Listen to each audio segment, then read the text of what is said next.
podcast number 159, and Dexter's going to say I screwed up the intro, but I nailed it. 100%. Not a single mistake happened. You'd think we'd figure this shit out by 159 podcasts, but, you know, here we are. Every time something else pops in. I can see you guys giggling in the background, like pointing at each other.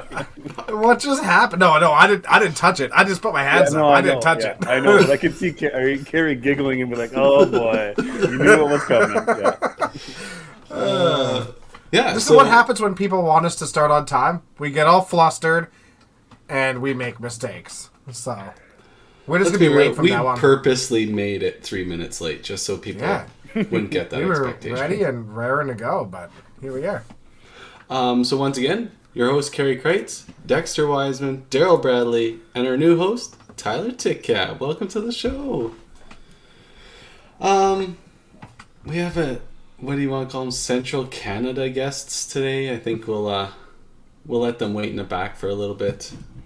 We had a big youth choice event up in Edmonton. How'd that go, Ty? How was it? It was an excellent tournament for the zone, and that's what we're going to leave it at because scores mean nothing. Everyone had a great time.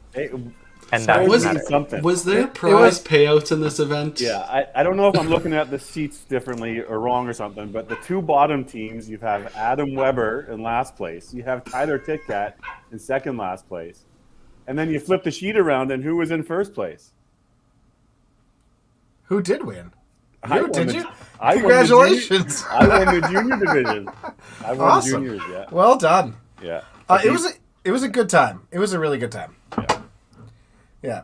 It was funny that first shift looking around and watching Weber struggle and Tyler struggling and Brad struggling, and I'm just like, what is happening? And I'm like, okay, our men's team for the open is like pretty solid for the most part, and I'm like, man, I hope some people look at these stats. Why do we have Kemper? That's right. Yeah. Kemper's the guy now. That's for sure. But it was a good time. The senior shift turned into a shit show for us. Yeah, scores weren't super great for seniors, but I bowled with you all day on that Sunday morning, and I don't know if I've ever seen you like punch and splits and multiple aces. It was like you were on the middle, but it was just like missing the middle has never been my problem. Yeah, it was interesting watching. Like a guy couldn't really put out a hand anymore after that. I mean, oh God, you were a 205 average, and it was like, sorry, I'm just gonna go and keep shooting here. It was over 2, and that's what mattered. Yeah. But when you're struggling bad, you just hope that you're not sub 200 average, because then everybody points that out. Yeah. If you're just a little bit over, people are just like, oh, you had a bad day, scoot it off to the side, move on. Senior division, I think, was Curtis Dunas.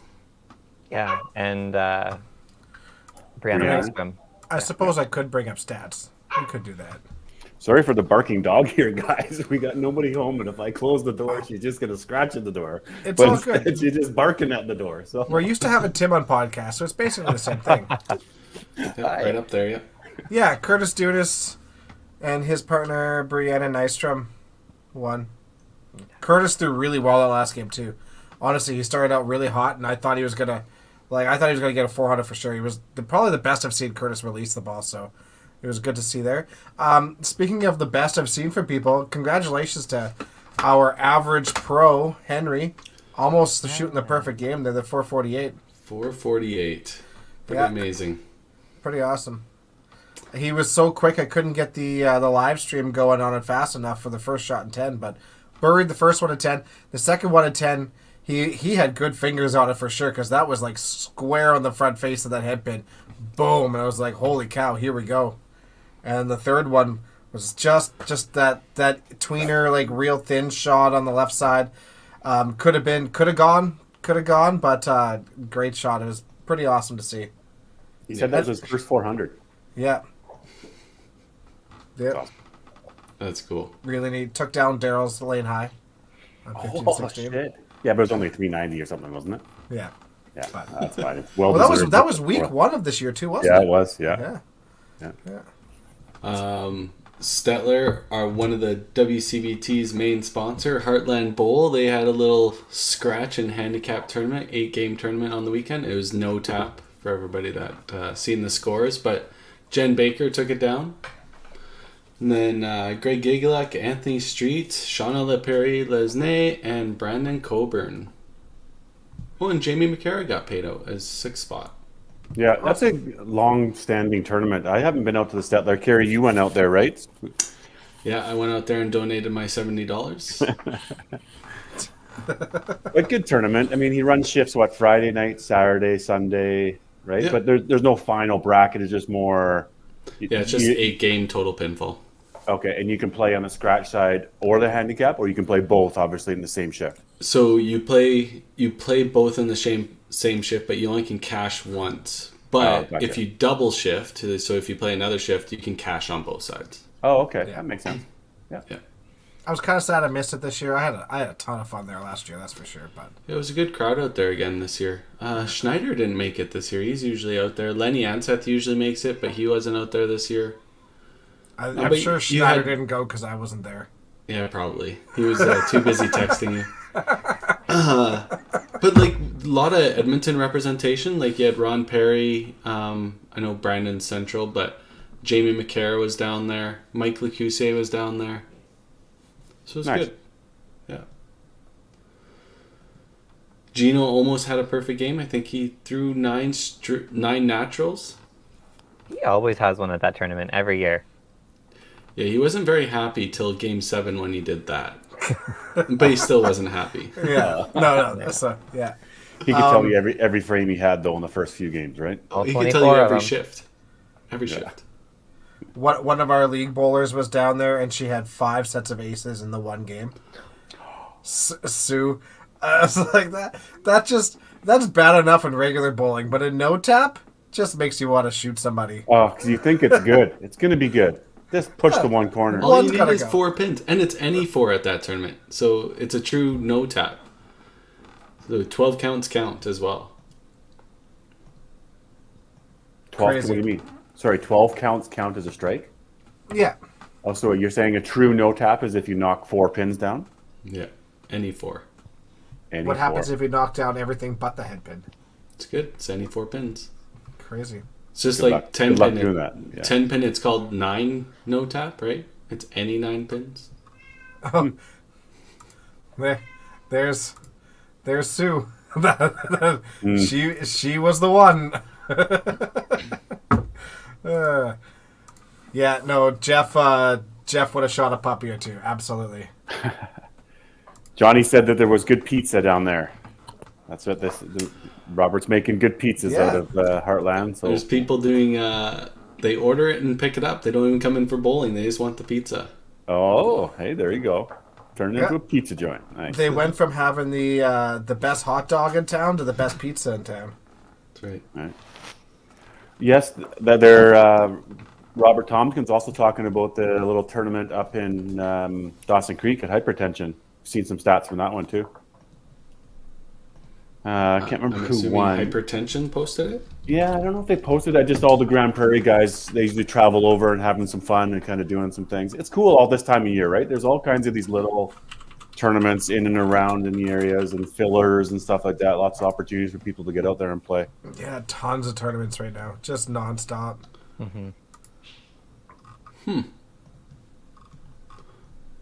There's like stats for total pinfall. Is They that had one in- last. They had like was their it just total intercities pin? last weekend too, Yeah. right? Like It might have been actually. they've got a good little circuit up there because they did the intercities 2 weeks ago, and then they Yeah. did this one last weekend too. I don't know, guys. Like these guys are posting. Timmy Trees Sharp, I too. saw posting. What's a Ollenberger trees usually tournament? posts like some of these guys. Interesting. If there's a Yeah. link, Yeah. maybe they can send us to it. But We might have to get these guys on at some point and let us know Yeah, that's a how good the tournament call. ran and all that stuff. But yeah, it looks good. yeah, We might as well announce it now. We are doing a little Wheel of Misfortune. Is that what we're calling it? Or no, a topic wheel. We're going to do a topic wheel. We're going to steal it from the girls. So No. In all fairness, we're not stealing from the girls. Let's just clear the air on this before people think that we're stealing from the girls, because we're not. The last time, well, not last week, but the last time before last week that we had Ty on for podcast, it was his suggestion saying we should spin a wheel full of topics for things of us to talk about.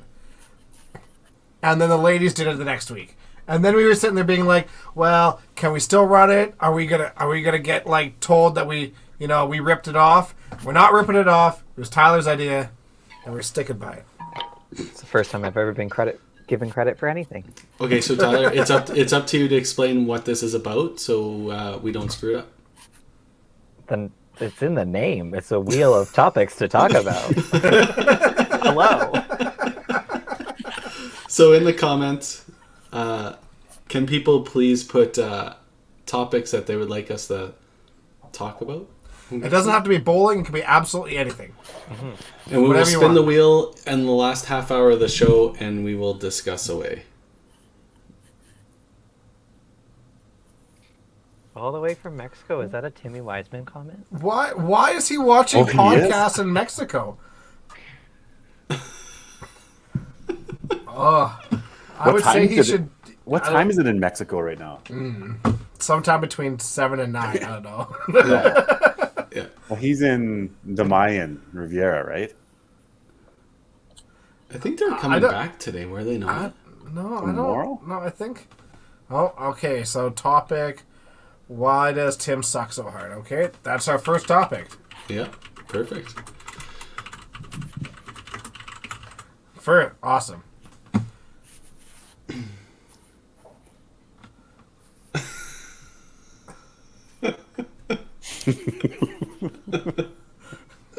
Well, at least there's honesty there. 2 hour difference. There you go. I'm curious about this.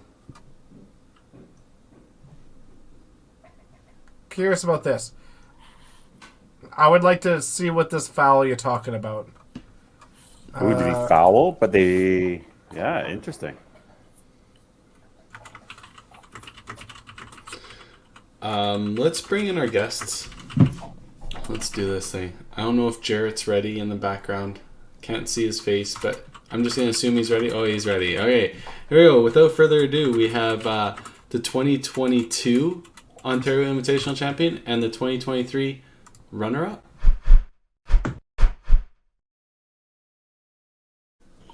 Crap, it's just Jeff.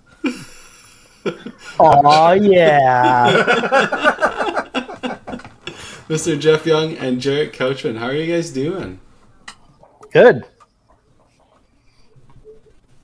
Good talk, Jarrett. My audio is fucked. I can't hear anything. Give me a sec. All right. There we go. It's back. First Yeah. time Jarrett never had anything to say. Yeah. No. Oh my god.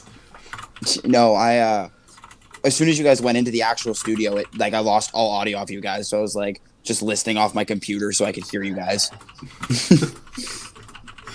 That's usually how our podcasts go, so it makes sense. So we might as well start. We'll start in the past. Jarrett, we snubbed you. You won the Ontario Invitational, and we didn't invite you on. And we're gonna put that all on Tim Wiseman's plate. So Okay. Can you walk us Reason through? one why he sucks. Got it. There we go. That's right. That's That's Yeah, right. topic solved. Let's move on. Yeah. Who did you play in the final last year? I played Sean in the finals last year. Sure enough. Oh, So Sean, okay. Yeah. back-to-back finalist. That's awesome. Yeah. Yeah, no, it was a pretty loaded card who I played in the finals last year. So round one, I was the highest qualifier, and I'm like, perfect. 8 people make it. First game, Mitch. I'm like, oh, that's sick, awesome. Ended up having to play him this year too, which was again whatever. And then I play Cody, who won it the second year, and then I ended up playing Sean, who won it this year. So I played every person else other than myself who won it. So it was kind of a cool run in that. Yeah. So that was that. So you finished second overall this year, right? I think I was third. I think Yeah, Jeffy third. was first, and then Dave Berkby was second, and then I Oh, was yeah, third. Yeah. Berkby was Yeah. second, right? Yeah. Yeah. And then Sean third or fourth. Yeah. So, do you guys want to go through? You and Jeff want to go through the format of how this tournament runs and maybe how it all came to be? Yeah. Sure. Jeff, I'll let you. Honestly, start it off here. like we could have had Mitch come on and do this, but we've had Mitch on way too friggin' much Right? lately. So Yeah. we'll have you guys do it. I don't know why he just doesn't start his own podcast, really. Again, we told him he can have we could run an Ontario one once a week, once a week, once a month, once a week. I don't care, whatever. We'll call it the Eastern Canada podcast. No, Central Canada podcast. I like how you guys start saying Central now. Well, Like you maybe we got got a a little lot bit of of flack. crap. Yeah, we were I would told. think so, yeah. Yeah. So I guess got to give a rundown of the format of the tournament. 24 bowlers, $550 entry fee.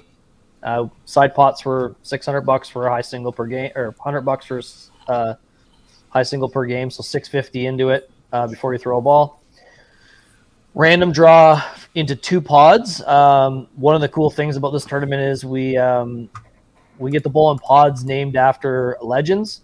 Because it's a tournament held in the Hamilton area, one pod is named after a Hamilton legend, and the other pod is named after Ontario legend.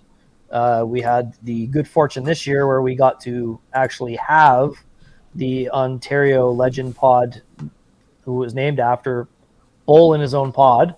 I was fortunate enough to get the bowl of them for the whole tournament, for the whole qualifying. So we 11 games, match play.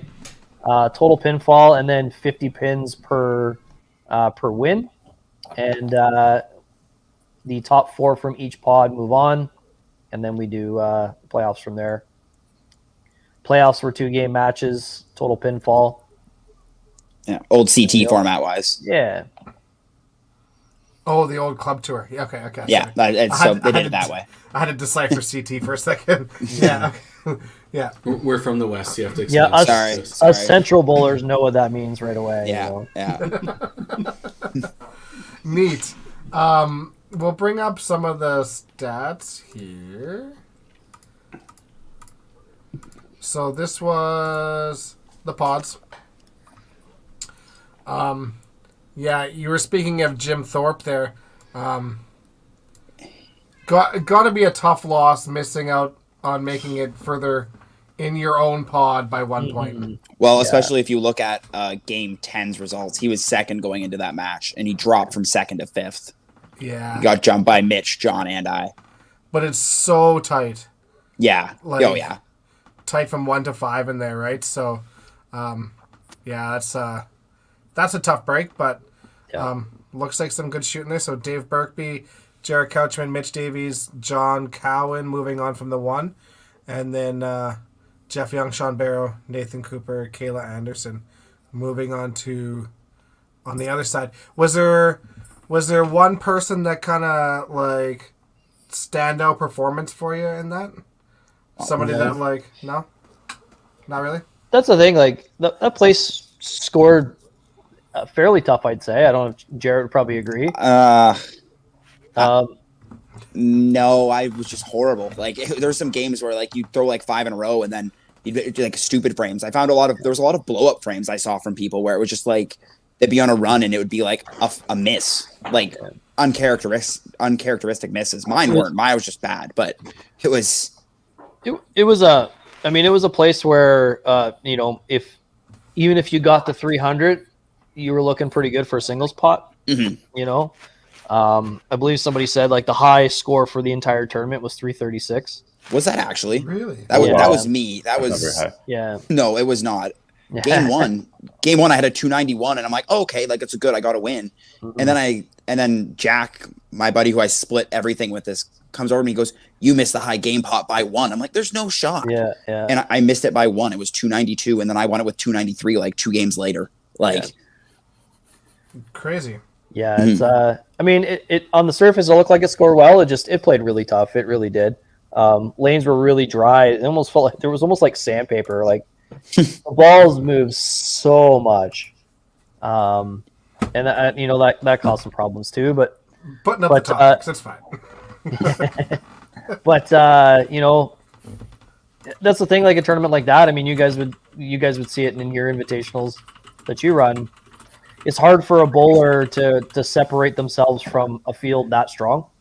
Mhm. You know, everybody's such a good player, so there's you're as long as you're bowling okay, you're going to stick around, and nobody's going to run away from you. Certainly. Yeah, and it's also with that type of format, it's just about who you play when you play them. Like you Mhm. can get, like I got super lucky in the one game I played John Cowan, and I think I shot a 186 and I won that match. Mhm. But I also I played. lost to Luke St. George. Yeah, he was mentioning it in there. Something about 5 head pins. Oh yeah, fine line there. Fine line. Yeah. Yeah, It unfortunately does not look like it helped Luke much. He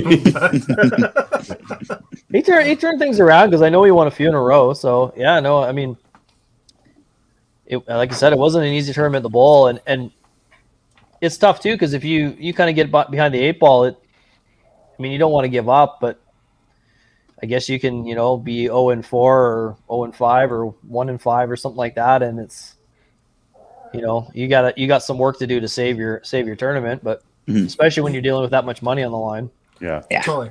But if you do start out 0-4, even if those games were half decent, you can kind of, what, you still have 7 games. Like you still go on a run. You finish your round 7 and 5. You probably have an outside chance, assuming those games are decent, right? Yeah, I kept telling myself if I can shoot over 250, if I lose, it's not the end of the world as long as I don't do that too often. Yeah. Simple as that. I Well, and bowled the especially game the scores. in the second last game I bowled Matt Montgomery, and I beat him 332 to 326. And I mean, in that place, that's a pretty high score. But I told myself going in the 10th frame, I mean, at this point, it doesn't matter whether I win or I lose. The pinfall's good enough. So, there's no pressure to try and win that game. The extra pins are great, but I'll take a 300 and still lose. I don't mind. Yeah, that was always kind of the thing, playing the Autumn Open and stuff like that. Even if you shot 3.5 or 320, as long as you didn't, as long as you get bombed out, like shoot 210 and lose a match, right? Those are the ones that hurt. Those suck, yeah. Yeah, but if you're averaging 300, win or loss, you're still sitting really good. Yeah. Yeah, so I mean, it was a fun event. It's I'd like to say I know they're kind of talking about next year. I know Mitch keeps talking about see if he can get more bowlers for next year, and I mean, as long as Waterdown keeps supplying us with a great venue to bowl in, I feel like that's possible. But yeah, I mean, he's always as soon as that tournament's done, he's always moving to bigger and better for next year, and Yeah. Was it just 2 people per lane? Yeah. So then, how did you do the? Obviously, the lead off play the other lead off, or was it Yeah. the guys on the side? Because you said you played with Jim Thorpe the whole day, right, Jeff? Yep. So Yeah. until then at you the had to fifth- play him in the match. What's that? No. No. Oh, he was in the other side Yeah. of the Yeah. draw. Fair enough. Gotcha. Yeah, so you get partnered with somebody from the other pod. So when they do the random draw, it's like basically one plays with 13, 2, 14, etc. And then after game 5, you guys flipped. So whoever was lead off goes to the bottom of you two. So it's like you get to change back and forth, which is nice. Gives you a change of pace, right? Yeah. Yeah. How many lanes did they have? 12. Oh, 12. Okay. So if you guys did increase it, you'd probably increase it to like 36. Yeah, I would feel like we would have to. Yeah. That makes sense. Yep. Do you think he would like increase the number of people making it to the next round if you guys did increase to 36? Yeah, I would feel you would have to. I would Yeah. think. Yeah. Probably give top 4 a bye. And then go 4 from each pod, same way they do it now. Do Just 12. yeah. And then the top 3 and then wild card basically. That would make probably the most sense to me. But it's his tournament. Mitch has his own vision, right? So Yeah. yeah. He can do it whatever way he wants. I'll still pay. Yeah, and I mean that's the thing too. And I know he gets a lot of flack from time to time, but I mean we're like in Southern Ontario, we're lucky that we have somebody that one is giving us these tournaments. Like, Mhm. if he wasn't doing this stuff, we wouldn't have it. Nobody would be doing it for us. Oh, So, 100%. you know, And the amount he's- he cares is huge. And Yeah. you know, he's got, you know, the next tournament coming up now from him is best ball, which is a fun event. You know, like, it's always, as soon as that tournament's done, all right, what's next? You Yeah. know, we're very fortunate that we have, you know, somebody that is that deep into bowling and cares as much as he does and understands, you know, the tournament aspect so much where he can provide the tournament players the formats they want, you know, and understand that, you know, let's make this tournament completely different than the other tournament, and you know, it appeals to everybody in the long run. Yeah, we taught him well. Yeah. You know what? I think the amount of shit that Mitch gets has certainly decreased over the years, but he certainly still gets quite a bit of it. Oh, for sure. And it's really unwarranted. You're right. Ontario is really lucky to have the guy. Yeah. There's few people that push the game as hard as he does, especially. Yeah. I mean, like, we're fortunate we've had Carey out here, and Mitch. Well, no, it's true, Carey. Between WCPT and this, you've done a lot out here, and then it's great to have Mitch on the other side of the country, really trying to push things forward too, in different avenues, but still, it's a lot of work and it's good. And you could see it. You could see it in the amount of participation you're getting in like club tour and those things starting to take off too, and it all that work, even though it takes years and years and years, it pays off. Yeah, It pays off. and I know I mentioned this too with Jeff England and running the club tour, but you're running all these tournaments and you're bowling in them. That's really hard to do. It's really hard to focus. You know, any little problem is your problem, even if you have somebody in charge of it. And you know, the fact that, you know, you're potentially sacrificing your own success to make sure that, you know, we have this avenue to compete. You know, it says a lot. Big time. Do we know how many 300s were shot? Matt's right. It wasn't very many. Probably 8, 9. I don't know Yeah. I don't know about playdowns, but probably 8 or 9.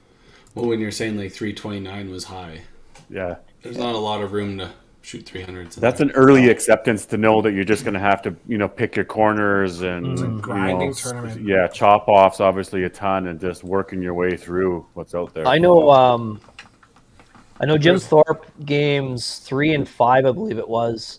He won the high single pot with 311. Both those games.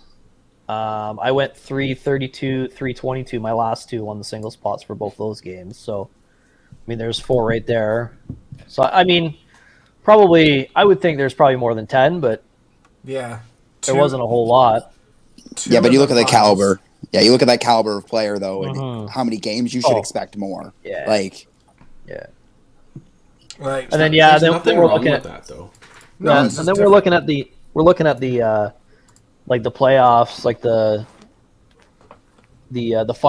final 8 there. I mean, there were a lot of games that got stopped early in game 2. So I mean, there would've been a Mitch few would have more. thrown another 300 against me. Oh, there were Yeah, 2 I think- games. Yeah. Yeah, I think my second game we finished in the 7th. So that would definitely been another Yeah. one.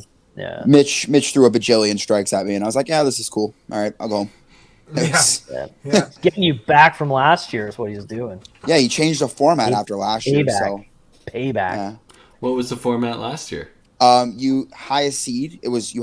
Highest seed had to win 1 game. So I was first, he was 8th, and I shot like a 230 and beat him game 1. So it knocked him out, and he changed the format. That's not why, but I tell him that's why. So I wish he kept the same format. I do too, because I would have. Life would've I mean, been I probably still easier for lost, me. but oh, Yeah. it was such an advantage of a format. Like it was, you could have a blow up game, and as long as you won the next one, it didn't matter. And I used it twice in the last one, but it was a different format. But I think this one's probably the more fair way to do it. Yeah. Yeah. And let's be honest too, like I know we haven't talked about him yet, but Rashawn Barrow, who won the tournament, I mean, it was kind of funny because before we started bowling the finals, he said to me, he's like, "Oh, I didn't even think I even made the final 8." And it was the second person out of 3 that I bowled in those playoffs that said that to me, and I'm like, this is a dangerous situation to be in because you got nothing to lose when you didn't think you were going to make it in the first Yeah. place. Yeah. And he laid the boots to me for sure. He threw an unreal ball in the finals. Didn't stand a chance, And I mean, kudos to him because the right person won for sure in this tournament because It looks like his last 3 games must have been huge looking at that because obviously he shot 308 the first game against you and then started off big and you must have stopped early. I think we were, I don't know, like 8th frame or something like that. We stopped. I mean, I think we were both running out of gas at that point. But and then the game before, obviously against Mitch in the semis, Mitch was up 27 going into the second. Yeah. But then Sean had 238, so it looks, and Mitch had 154. So I'm assuming that didn't finish either. Yeah, he laid the boots to him there. Yeah. Right. Yeah. So he must have started off and just ran a shit ton of them to start that last game. So, then the games before, sort of, neck and neck right there with Cooper. So, yeah. And it's last unit mattered for Sean too. Like he's a phenomenal bowler. I know he doesn't get out to enough tournaments. I guess he's starting to now. I think Jarrett, you beat him in the finals last year. Is that not right? Yeah, I did. Yeah, so I mean, like he's a player. If he gets out and starts bowling some more tournaments, he's going to be a force. Moving forward. Well, he worked with Mitch for like a couple of years when he was in YBC, and he like put in the work, and he doesn't do what he used to like then, and it's crazy because he's played I think maybe 20% of our league games. He's maybe gone out and practiced like twice, and that's what he comes out and he does. And it's like if he practiced or had a bit more like dedication into it, it could be disgusting. Like it could be disgusting. And I mean, he had a run at I think Timmins and Club Tour as well. I was going to say, I thought I recognized from Club Tour for sure. Yeah. Yeah. Yeah, you see him up there, like you get near the. He's definitely in Red Deer, yeah. You see him in the Final 4 or Final 8. Those who know him are never surprised to see that he's there. He's got all the talent in the world. It's just all a matter of getting himself out there and bowling these tournaments, and he's starting to do that, and he's seeing results right away. So, do you think the new Ontario Club Tour format is going to see more players like him showing up and getting a potential run at the tour final? Yeah, I think. Go ahead, Chip. Jared. I mean, I think it won't change him showing up. I think he's going to show up to these events anyways, but I could definitely see, like, I wouldn't be surprised if you said, oh, he went up on a run and made it, but like, he wouldn't be someone I'd be surprised to see make it. Like, I put him in the same conversation as someone like Jeffy, Mitch, Bobby, Greg. Like, I put him in that conversation of people that you wouldn't be surprised to see go on a run. Like, what about the best player in Ontario? Do you think Mark Goulet shows up? It's funny. He actually bowled a tournament that same day. So the bowling center I bowl out of, what I deem the easiest center in Canada, Victoria. No, Victoria. No, that's bullshit. This place scores way better than Mountain? It's crazy. Elmira is close though. What? Yeah, there you go. There's a wheel Victoria. conversation. Easiest, biggest pie house in Canada. So anyway, so my wife, she usually does she bowls in a Strike 13 fundraiser for our zone, and this year, I guess due to their lack of due diligence, decided they put 2 tournaments on the same day as the Invitational, even though Mitch put it out there in August that this was the date. So she had to put in a team together, and she usually puts a team in of herself, me, Mitch, Goulet, and she still asked Goulet, and he said, yeah, he was going to bowl. So he came out. He hasn't bowled in a couple of years, really. And she's like, oh, yeah, a couple bad frames, like 4 bad frames, and it was like he never left. He's like, it was unreal. Just the way he is. But he did promise me, although he said he won't bowl in leagues anymore because he's too busy, but he is going to make a tournament return shortly. So nice. So it would be nice to see him actually play. Yeah, we hear all about him. I don't know if you're going to get him out. You're not going to get him out for any of the Western tournaments. He's just he's got twins and everything like that. But now you got Club Tour, actually being a tour, to see him make a couple of those, and all of a sudden he makes tour finals or whatever that situation is out there. Let's talk about tour finals. They should have started it this year. Let me tell you. Yeah. It's me and Bob Bacage. We voted it in, and we should be in there this year. I really thought it started at Timmins, but unfortunately not. Yeah. But yeah, I guess in a nutshell, I think we'll see him soon. It's just a matter of getting him out. And I told him on Saturday night. I said, you ever want to go out and throw some balls? Let me know. I tried to get him to start bowling Thursday nights at Mountain occasionally if we could swing it. So said no to 1,000 inbound. 1,000 inbound if he does. Yeah, right. So he's gonna make a comeback. He promised me. So we'll see. I'm planning on going back. Yep. And if we do, we should make a trip out to Mountain. Yeah, for sure. Mountain Yeah, in August is a little tacky. You might not want that. So know what you need to do is you need to bowl Mountain one night and Victoria the other night, and then you tell me why Victoria is better, because it is. Honestly, Hey, I want to honestly, sleep or Jeffy, play more lanes. if we're going out there, like maybe Mountain, maybe one other center, but probably not. Like if we're going to go out to Toronto, we're going to go see a Jays game and then do something fun. Yeah, bowling's not fun. Yeah, bowling isn't high on my fun scale. Yeah, it's like us when we go bowl duck pin. It's like Right. it's the reason you go down there, but you're really going down there to watch a baseball game or Totally. Yeah. Yeah. Exactly. No. Yeah, and then also to try to have a Westerner win your Central Yeah. tour. Do we know of Eastern tournament. we know of anybody else from the West going out? Do we think I imagine Len and Lonnie and those guys again. yeah. Yeah, I know Lenny was talking about making like a big trip out of it, so I think you'll see him. Yeah. I bet my boy Ryan O'Callaghan's gonna come. Now Parker, I know, I the think guys he were is. there last year, weren't Yeah, they? he's Parker was gonna Parker there, and then or Anthony Street, Kerry Snyder were there, right? Yeah. Yeah. Somebody else can message Carrie and ask him who's coming. Oh, I'll put it in the group. I'm going to boot you from the group again.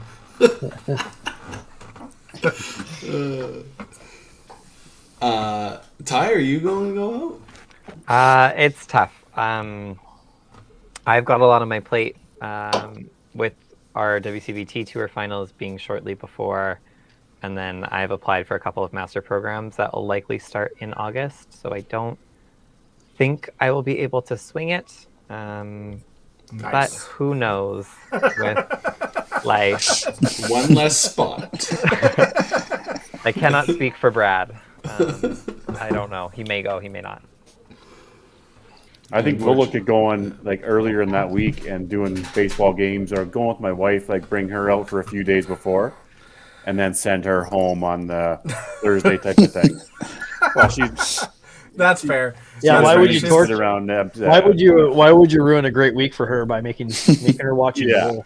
Yeah, no, that's sitting there for 4 days. I mean, she Totally can go fair. shopping, but that's dangerous on her own. So There's worse bowling alleys to be stuck at than Nebs though. Like yeah, there's things I to know. do there. That's not Yeah, a maybe she'll stay for a day, but maybe not the whole. Yeah. I don't know. Maybe I don't know, guys. But My boy Brett Sims said he was for August Club Tour. He's bringing his wife and his kid up, and he's like that.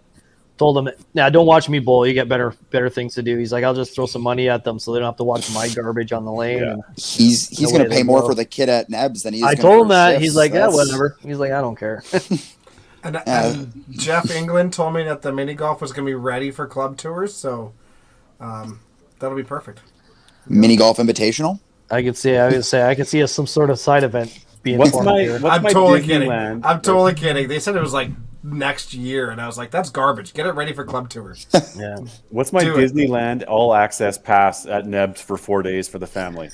Okay, Yeah. where's England? They I should need have to some know- of that. I need to know an all-in cost for Yeah. anything, like a wristband of some sort that just like. Oh my And god. then Get you maybe in. I'll bring the wife, the kids, it'll just everything. It'll just all I mean, included. knowing them, they'll probably have something shortly similar to that. Yeah.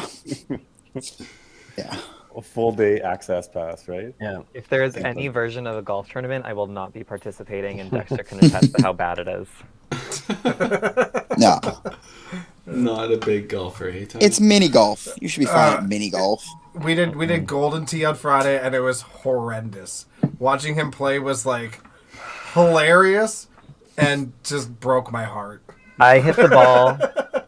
I hit the ball the most times, so I won the game.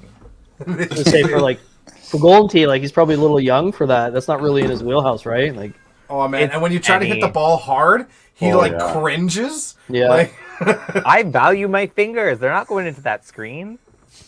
It's got to go up. Not Yeah. really trying unless you punch the screen. Like, Yeah, you those gotta old give days it a little just- extra. Oh, Weber's Looks got one like- at his house though. He does, yeah. It was a good time. Good. It looks like the Phillies are facing the Jays on that Wednesday. Well, And then there they're you out go. of town again. So sounds like a Wednesday game once again would have to be the plan. Do they Yeah, play it's- the Tuesday as well? Yes, Tuesday, Wednesday. Yeah, Saturday or Friday, Saturday, Sunday, Tuesday, Wednesday, and then out of town. Yeah, Phillies, easy dub. Yeah, good call. Totally, yeah. Lost in the World Series. No problem. Should be a good game though, and I really want to go see the new stadium. Well, not the new stadium, but the The half renovations. renovated. Yeah. It looks like it's going to be really cool. That gonna new be awesome. stadium. Did Although I ever my tell you? grandmother was complaining about it. Did I ever Catered tell to you too much about? drinking? Did I ever tell you guys about the one ball game I went to last year? I went to a Blue Jays game last year. I took Michael Weaver from Manassas, Virginia, to his first Blue Jays game. Because you're a big fan. I love the Blue Jays. Let me tell you. So let me tell you this. So I won't tell you the game. I'll tell you. I'll let you guess what game I went to. If I had known, I paid $100 a ticket for this game. If I had known that the game would have turned out the way it did, I would have paid $1,000 a ticket. Because let me tell you, the best collapse I've ever seen in sports, I got to witness in person. Really? You Yep. went to a playoff game? Yeah, I did. That's Like- awesome. man. Like last minute, he came up for our Canadian Thanksgiving because he usually comes up for club tour, and I was talking to him the one night. I'm like, hey, you like see if I can get some tickets and we'll hop on the GO train and we'll go to the Blue Jay game. He's like, yeah, it's one of the stadiums I've always wanted to go check out. So I bought a couple tickets, like nosebleed or whatever. Man, it was awesome. And then the best part too was riding on the GO train on the way back, and it got a little bumpy in some spots. And he's like, why is the train so bumpy? I'm like, oh, those are just the Jays fans lying on the tracks, baby. I bet you it was super fun being there. Fan or not, it's got to be just It was the intense, feeling yeah. in the stadium, right? You know, and the one thing that you couldn't How'd gauge you feel at though the when thing. everybody was crying around you though, Jeff? I loved it. I was the one guy laughing. Actually, no, Weaver and Just I were the two drinking guys all the laughing. tears. Yeah, nothing I love more than Blue Jay fan tears.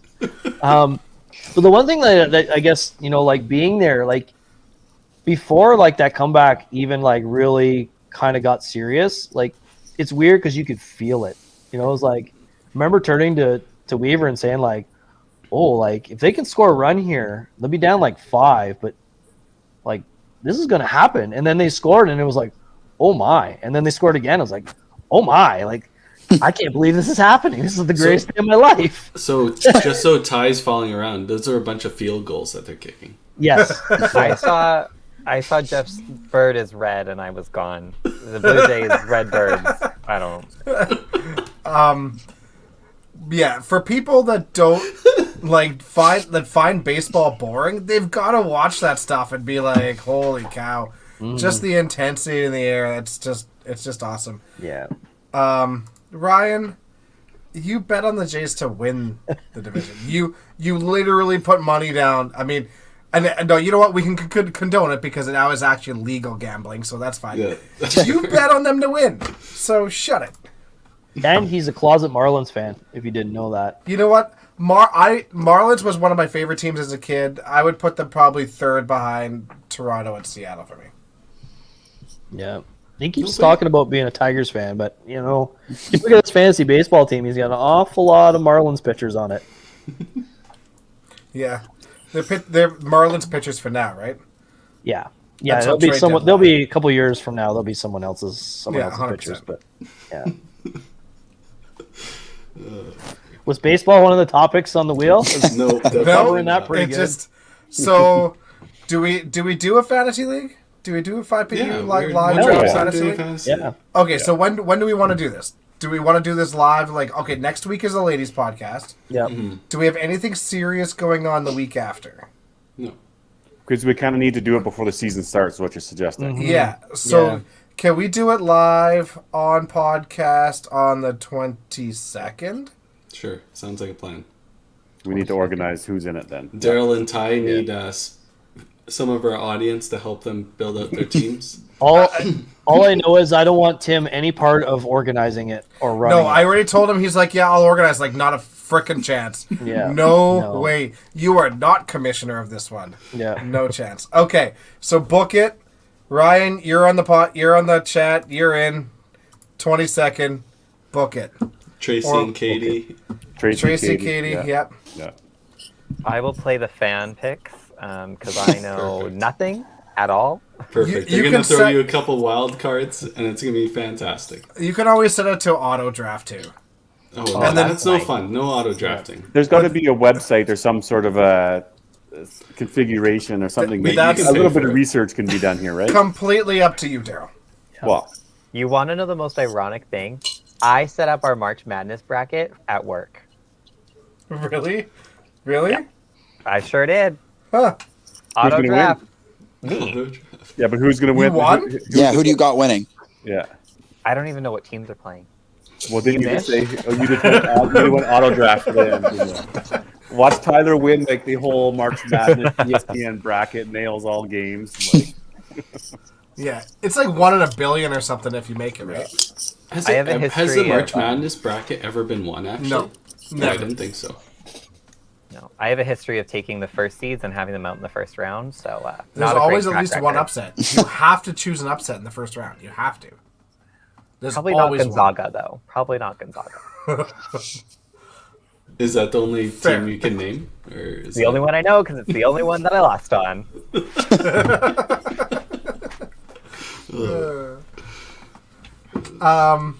Do we have any more bowling talk, or are we just moving on from that? We could just move on. Okay. We don't have a lot of selections right now for the, but we have some, so it's a start. You know, we can discuss one topic at a time, anyways. Yeah, exactly. Yeah, let's spin the wheel. Dex, I feel like you mixed a couple. Did I? What do you have? Like YBC shootout. Oh, League challenge. no, it's on there. Why we say Oh, it's shootouts on in there? Yeah. Oh, missed that. Yeah. 2023 Youth Challenge. Yeah, we should discuss this. I unfortunately know nothing about it, really. Me neither. you Me know neither. Nationals Ty? is It's in Winnipeg. It is. It's at Rossmere. They are staying at the Viscount. All teams should Okay. be set.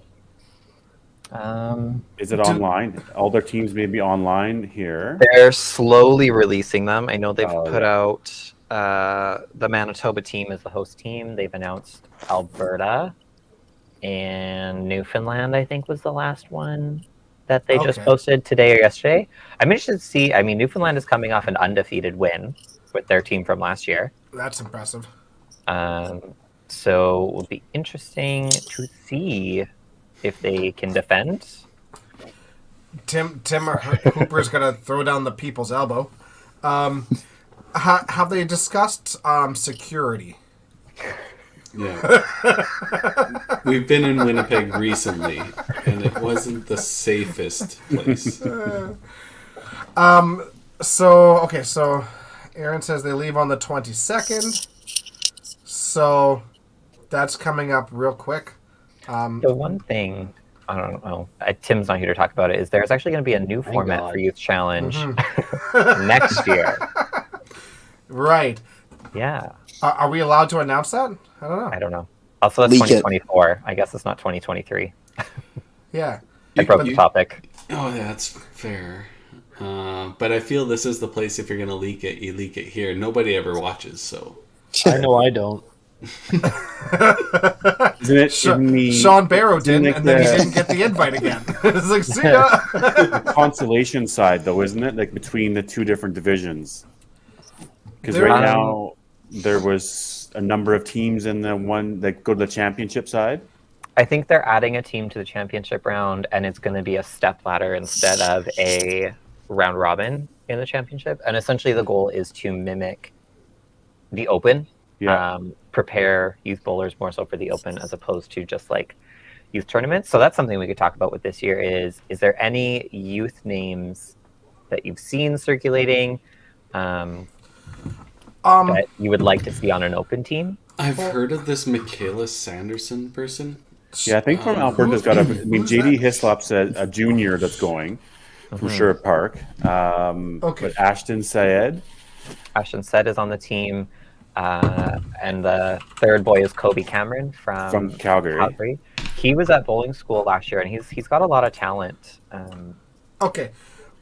I'm gonna bring this up, and if there's somebody in Ontario or not Ontario, sorry, Manitoba, that could touch on this a little, I'm just this was posted by Will Thompson from Winnipeg, and I believe that these were what he said was this was the YBC doubles provincials. Yeah, that's And- huge scores. Like this is outrageous. Like this is outrageous. I looked at this as like to the point where I'm like, how is that? Is that real? Like that's how like outrageous this feels to me. It's crazy. That's almost 1675 or something like that for Will. Yeah, I think he averaged like 325 and Alex averaged like just under 300. Are they twins? Are they brothers? What I mean, I think they're They are- brothers. I they are don't think they're brothers. twins, yeah. They are brothers. Where were they? Where was this played at? Second place average 300.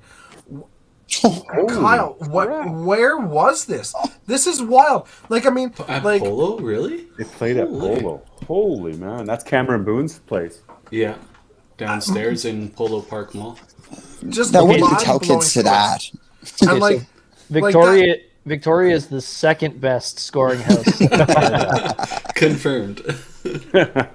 I looked at this and it absolutely blew my mind. Yeah, crazy. Especially when you have a guy averaging 223 and he averaged 300. I imagine seniors, or are we talking juniors here? Like what division? This is seniors. Okay. Yeah, Will Thompson's played the Manitoba Open. I mean, Ryan commented here. He's made the cut both years. So Taryn Barber's playing singles, isn't he now? Yeah. And I think he's playing, because I played with Scotty in Regina, and I think Taryn's playing nationals for both, but obviously singles, so he wouldn't be doing this, and then for you challenge as well. Yeah, Yeah, Taryn's on the YC team for sure. I totally agree, Kyle. Like I don't care where in the country you play this. You can be playing this in Bonnardoon, you can play in this in Victoria, you can play in this in Mountain, and you have those scores. That's You still still got to throw it. man. incredible. Yeah, you got to decide to do that. So, but Well, what do you and like- tell the kids that came second, averaging 300? Hey, you did really, really good, better than probably anybody else in the country. But you came second, you're going nowhere. Like those scores are disgusting. Like And, Yeah. and let's, second place is nuts for that. and let's be real. I mean, like Manitoba with the young bowlers they already have in the adult ranks, they definitely need some help having more really good bowlers to join them. You know what I mean? Like Yeah, Like, their man, youth that- movement is pretty phenomenal. that Masters team this this past year, like I know I've talked about it before, like man, some unreal bowlers coming up in that area.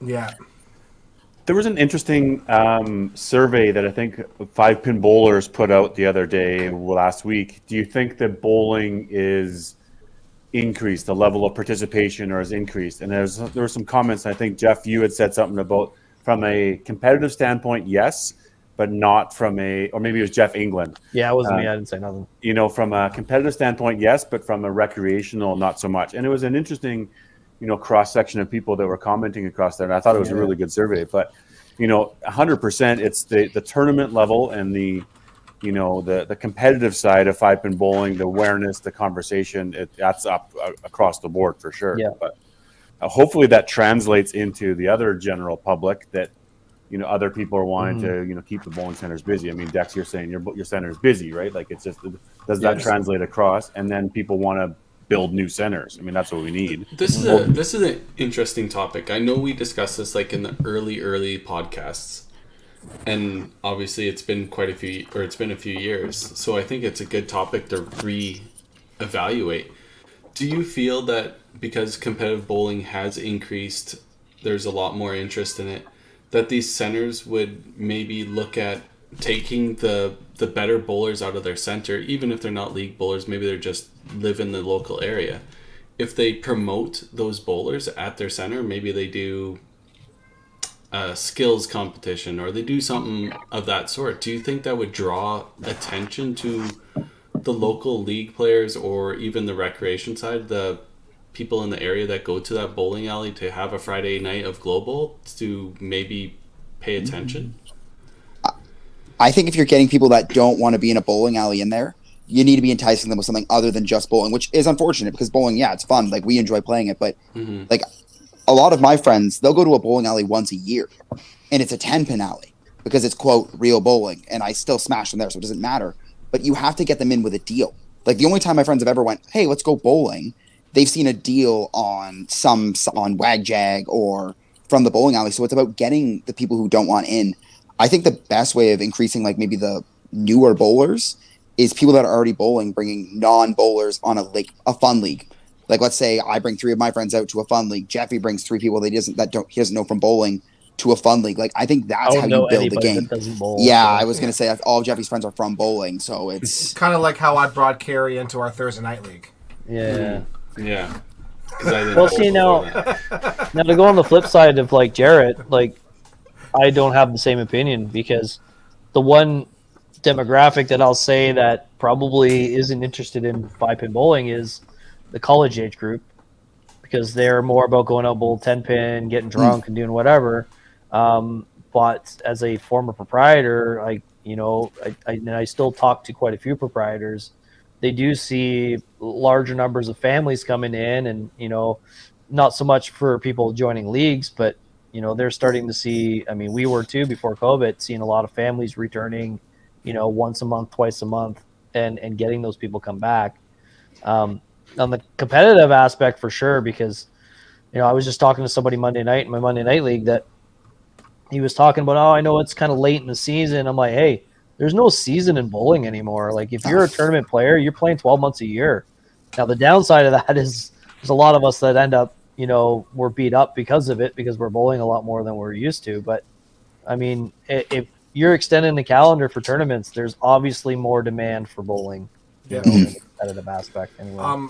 For your first point about open play from I think it's really just depends on where you are in the country and all sorts of things too, and what you offer too. Because like for us, we are slammed with birthday parties, families, obviously, but like we're open till midnight, and I'm telling you, 8 o'clock rolls around and it starts turning into a club. You know, it's a lot of college kids, a lot of like 18, 19, 20, 21 year olds. Going out, drinking beer, having a good time with their buddies. And yeah, it really transitions through the day. I don't know whether it's like glow bowling and music videos and all that kind of stuff too, but it's something outside of a club that is kind of clubby with some sort of atmosphere. And it's probably cheaper than going to the club too. But then again, we're also in Sherwood Park where we don't have a club, even though we're right next to Edmonton. People just go to White Ave or Jasper or whatever, but sometimes they don't want to take an Uber all the way there, so they come to the bowling alley and get drunk there too. We really hit well in for our market in Elmira with the pre-drinking spot before they went to a bar. So they'd bowl a couple games. Everybody would eventually all show up at the bowling alley. They'd all have beer. Once everyone got there, then they'd take off and go to a bar. We did very well in that market on a Friday, Saturday night. And honestly, that's exactly what you want. Because you get to have them when they're, sober-ish, and you get them having a good time and not out of control. And then when they are getting out of control, they get out of your hair. Somewhere else. You had an interesting comment there, Karen or Carrie, about the marketing the people and the individuals, and is there a push? And I wonder if that ties into Kyle Young's comment about, YBC needs a bigger push. And what is that whole answer? But is it professional affiliation and recognition of all these kids can look up to being the next Tyler Titkat? They can be the next Gino Zebart. They can be the next, you know what I mean? Yeah, that was kind of my thought. It was like, you go to a golf tournament, and the only reason you would go to, like, say the PGA Championship, you would go a couple days early, is because they literally have clinics where the professionals put on a clinic before the event. Tiger Woods striking the golf ball for 34 minutes, right? Like, they do those promotional events for the local players or the audience that are coming to watch that whole tournament for the weekend. Obviously, our sport is not nearly on that scale, but you got to look at the sports that are in the same realm, right? Individual sport like golf is very reminiscent, right? Like you can compare the two relatively easy. So now, what are they doing that's growing the sport? How does that apply to our sport? I wouldn't mind running like a summer thing, August or something. You know, we're fortunate that we have three pro league teams in our center, and we can even include the Bonnie Doon ones that need a bit of an advantage. They can come and join us for a day, and but it'd be neat to have like exactly, like an exhibition thing, and then we could do some trick shot challenges and stuff like that, and then open it up to the public to come and watch and something like that. I think that'd be really neat.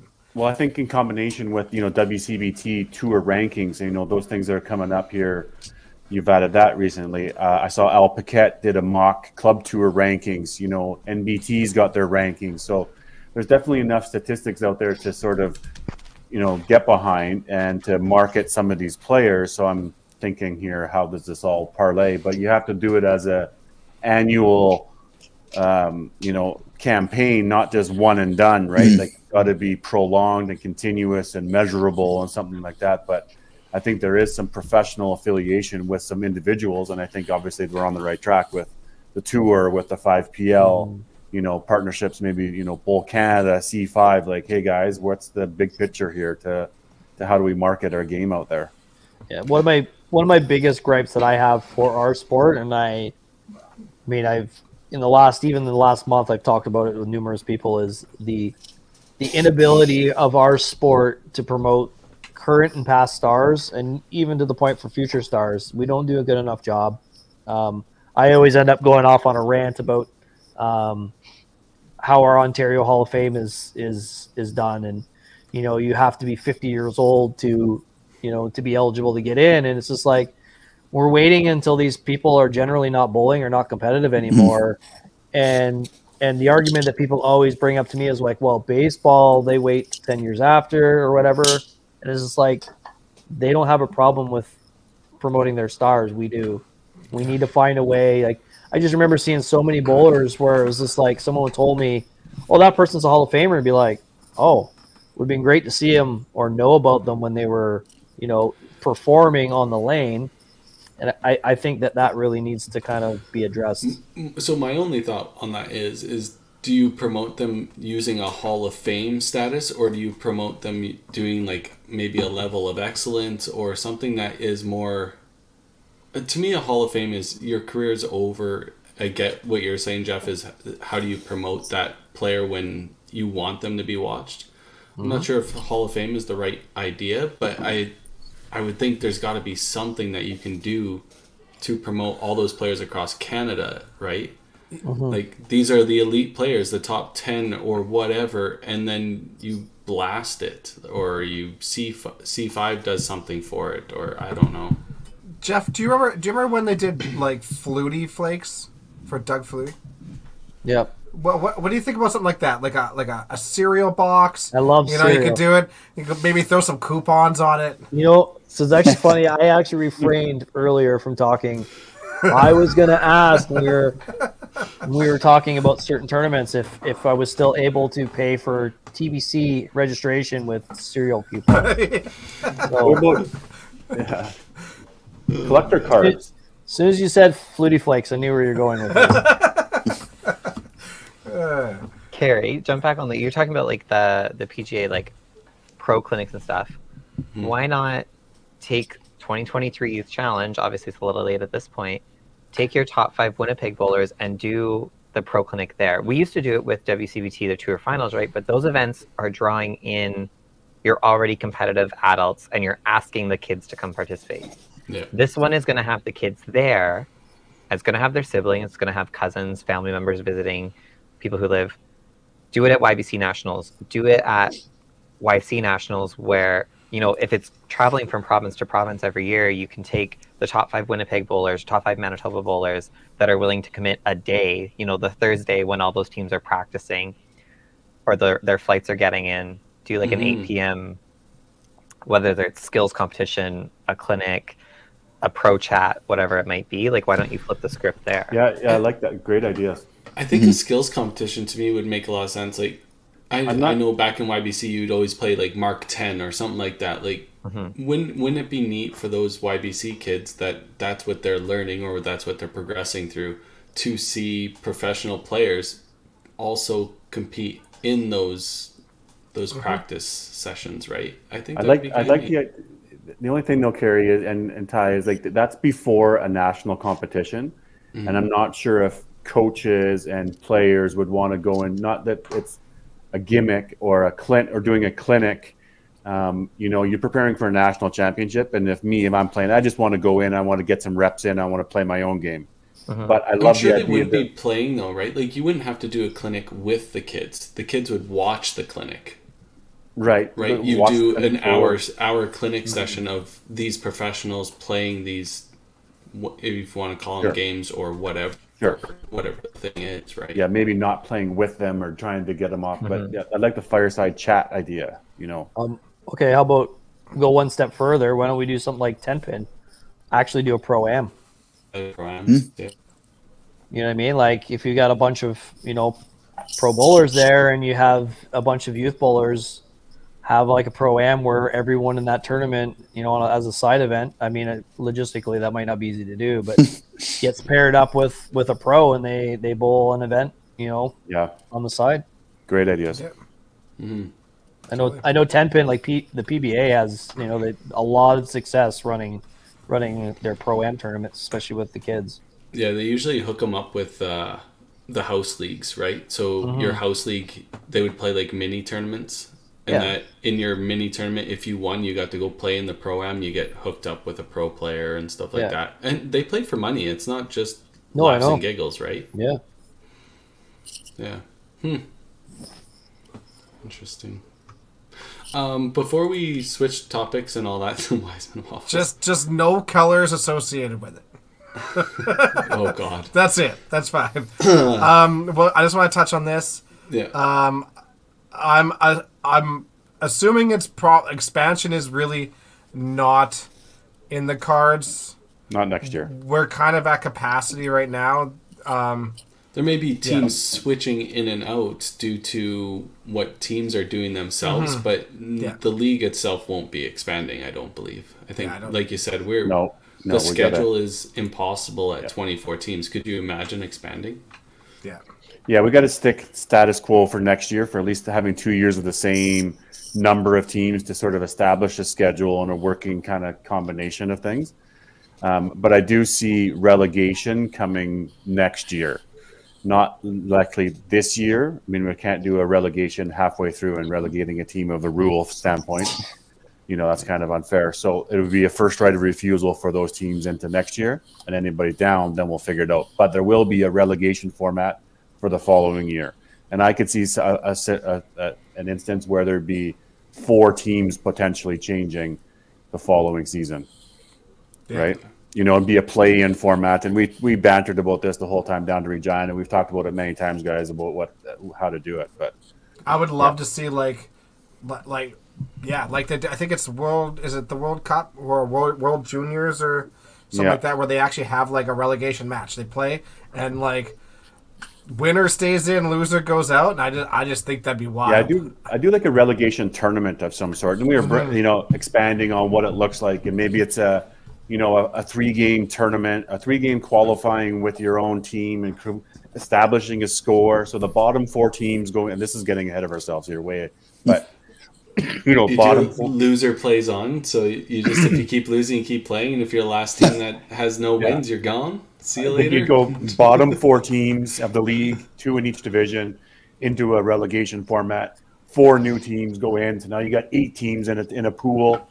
Out of those 8 teams, you got to play some sort of a format combination between all of you, and then you do a step ladder, and then you work your way, or somehow doing that, right? Like opportunity for the teams that are getting relegated to still earn themselves. Like, no, I can still be in the league.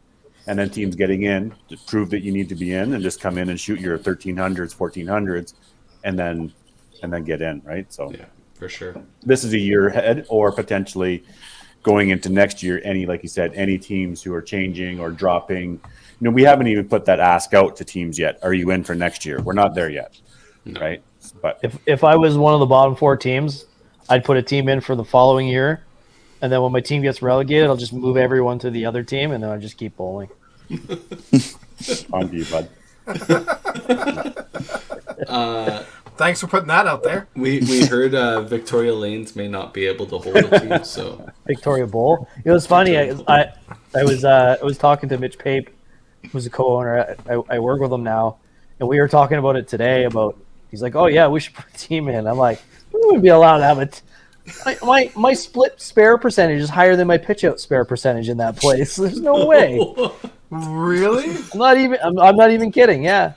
It's Dude, crazier than Holy Rollers? It's crazier than GP? There's nights where there was my last week of bowling in our Sunday league last year. I went split spare first game, 7-bagger, split spare 5-bagger the next game, and then started on the front 7 the last game. Just, it's stupid. Yeah. That's Just like you wild. throw the ball and it's just like, that's a spare. That's a spare. I know I have it. Like, don't even have to look. Yeah. It's wild. Get a kid on my team spare to split on Monday night. I was like, yeah, that would be pretty exciting for me too if I didn't do that 3 times a night. So I'm gonna ask the hard question. Is it certified? Yeah. Yeah. That's So- insane. What is it that's different that allows that to happen?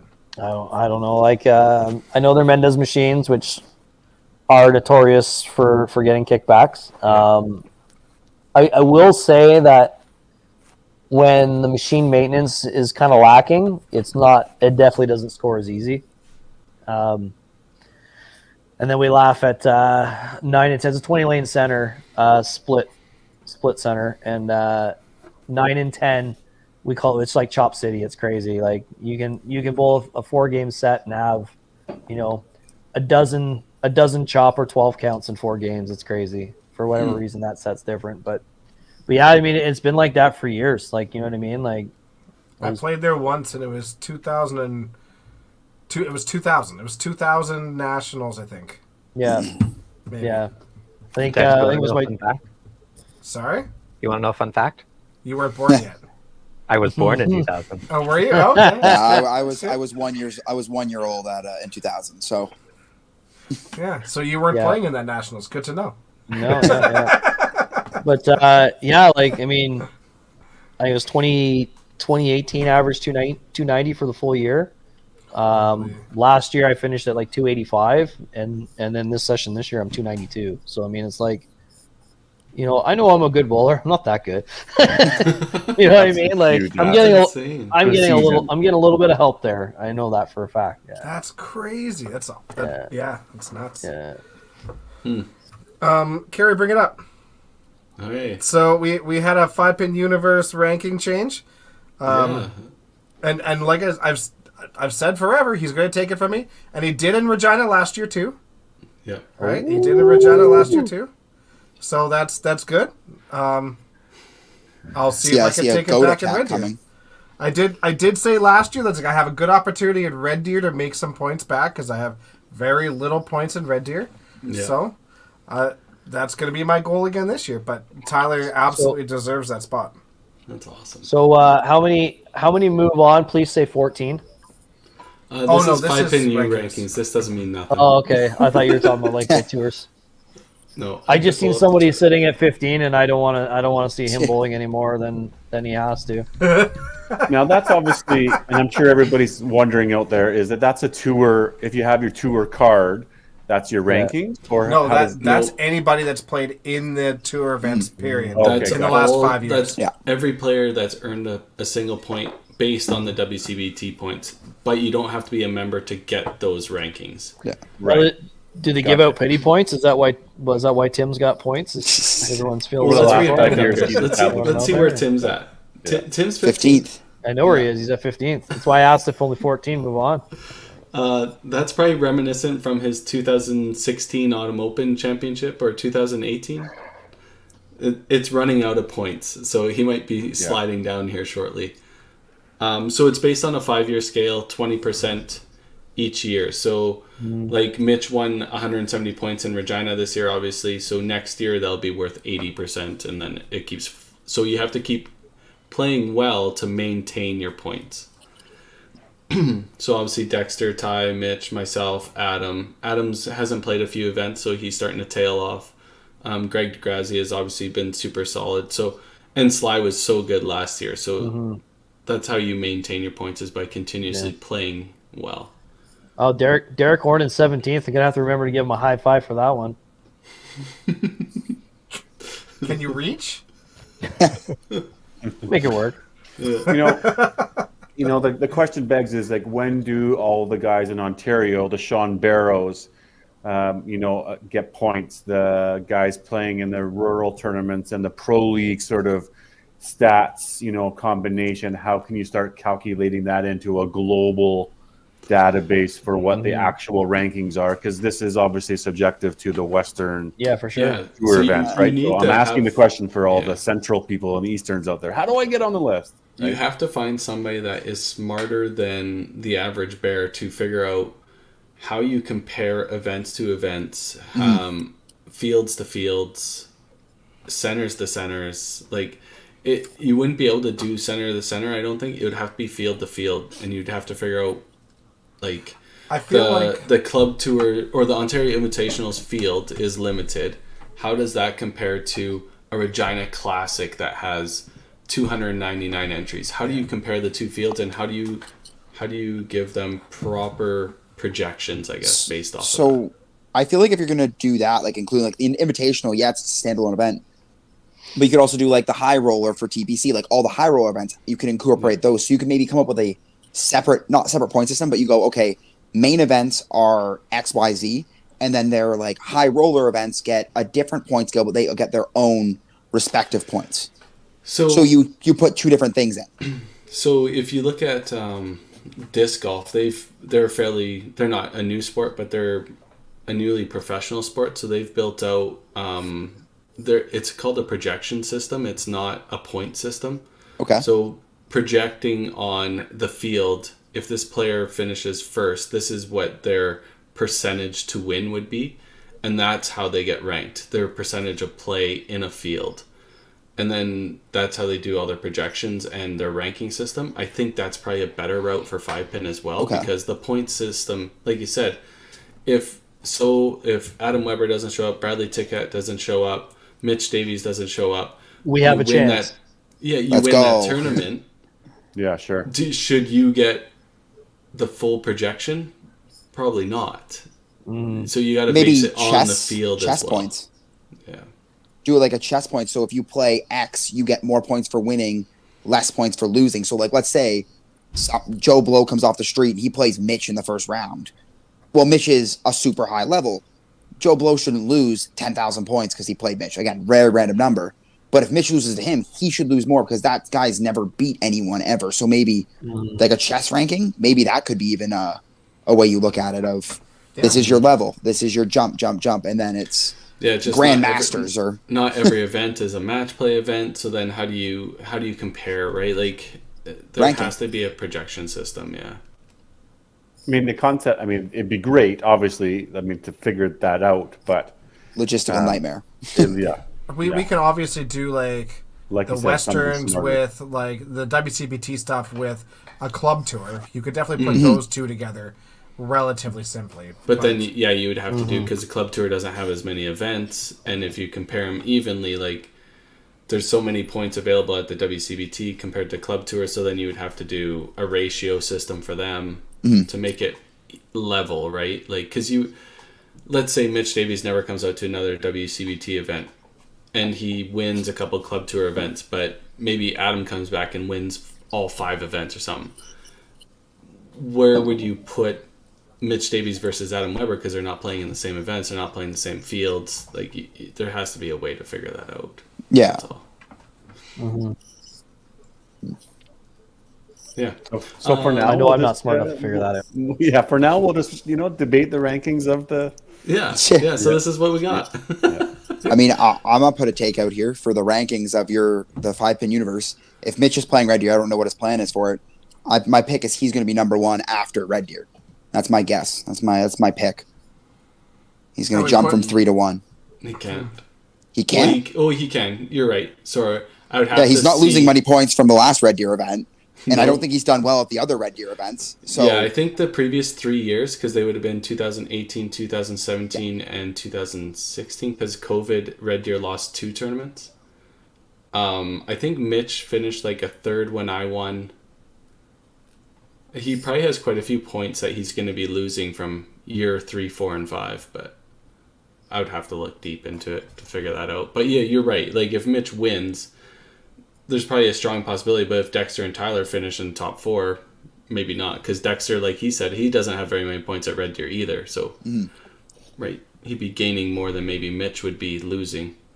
Mitch just wants to be the top of every list. That's it. That's his. Yeah. Well, he's working his way up there. If he didn't miss Winnipeg. That tear is a brutal thing. Do we want to bring up the WCBT stuff, I guess, then? Yeah, we can do that. Sure, let's do that. While you're pulling that up, I should just shout out, like Tracy mentioned Yes. here, they want to appreciate everyone contributing to their Women in Bowling. And if you want to send them in a video, you can still do that until midnight tonight. Yeah, today is the last day. Yeah. So Mitch is number 1 in the WCBT rankings. Yeah, he's had a phenomenal year. Yeah. Player of the year so far. Derek Holmes still sitting in spot. Matt Harms obviously having 2 great back-to-back tournaments. Colton's been super solid all year. I've been lucky enough to play really well at Autumn and play solid in Regina. Dwayne's there. Ryland, Tyler. Greg's been probably the most steady player there is. He's top of the midfield, as they would say. Yeah. Gary Baird has one good tournament. Robbie has one good one. Dexter has been making cuts, but only has 1 run deep. Yeah. Lenny's kind of the same boat as Dexter is. Yeah. Yeah. Just need to have a decent heritage. Yeah, there's a You lot of look guys at the that need a numbers decent- behind though, like Yeah. they're gonna have to make a decent run too. It's interesting. It's interesting looking at that drop off. Yeah, like anybody that obviously finishes second or wins has a really good shot at making tour finals. But if you don't do that and you're below Tim or Danny, it's gonna be tough to crack. What is it, 170, then 130? For the winner? And then second is 170, then 130? It's 170 and 145. Yeah. Okay, so 170. I mean, obviously, you win that. Anybody on that Anybody list, wins a tournament should be at tour finals. That's and then kind of the way anybody it's set gets up. and 130 though. I mean, even if you get Ryan O'Callahan with a 130 on there, because you count 3 out of 5, he's up to 185. He should be in, depending on what Dexter Yeah, does. we were kind of discussing like Greg DeGrazia's number is probably the number you want to shoot for. Yeah, The I think so. 165 number. Yeah, that's fair. Because you'll have 3 guys from below the list that will likely place or do well, not likely, but so you go 170, 145, then 130. 30. Well, honestly, I think Greg is the guy that's probably, like, in my mind, he's pretty safe. I think. Yeah. I think Gary's 145 alone probably doesn't make him in. I think the cut's going to be somewhere between that 165 and 145 mark. Yeah, I think so. So you're 170, 145, and then 130, and then what? Or is there 2 130s? 115 Is the it? next So one. there's not 2 130s, so there's 115. Okay, so that's in the final 4 places at Red Deer, right? Because there's a final 4 bracket. Yeah. And then what does the next people in the next bracket get? So say 5th through 8th. I think what we're saying, Dexter, if you finished 8th in the second last bracket, you get 57.5 or something like that. forget I what think it that was the number from last week. Yeah, that sounds Yeah. right. So 57.5 even for an Adam Weber. So you're thinking that at least one of those top 12 will likely be into the top 4, right? Let's play the odds. Top 12, maybe 2 out of the 4 spots. So you're really looking at 2 other guys moving up, and so there's Yeah. not a lot of So maybe you're two guys on that list that may not make it. So I'd say even higher than that Greg for sure. But then if you have 3 out of the 4 in the final, then you've got chances of 3 new ones. If you got, yeah, but how you look down at like if Sly has 2 solid ones. If he has like a 5th place, he jumps Greg. Sure. Yep. Right. No, Greg's 65. 5th place is 57.5. 65. Well, no, plus... 8th is 57.5. Oh, okay. So you think 5th is maybe more like 90, maybe? Yeah. If you give me 1 second, I can actually find that out. Yeah. So what's 5th, 6th, and 7th? So then you're thinking like, okay, out of those top 6 spots, top 8 spots, how many of those top 15 are going to be top 12 are going to be in the 4 out of the 8, right? So this is some debates we can figure out down the road, but yeah, that's sort of how I'd start looking at the cut. Yeah, those last three I think are the ones that are going to have to do some work to figure anything or so Dex is shooting for top 8.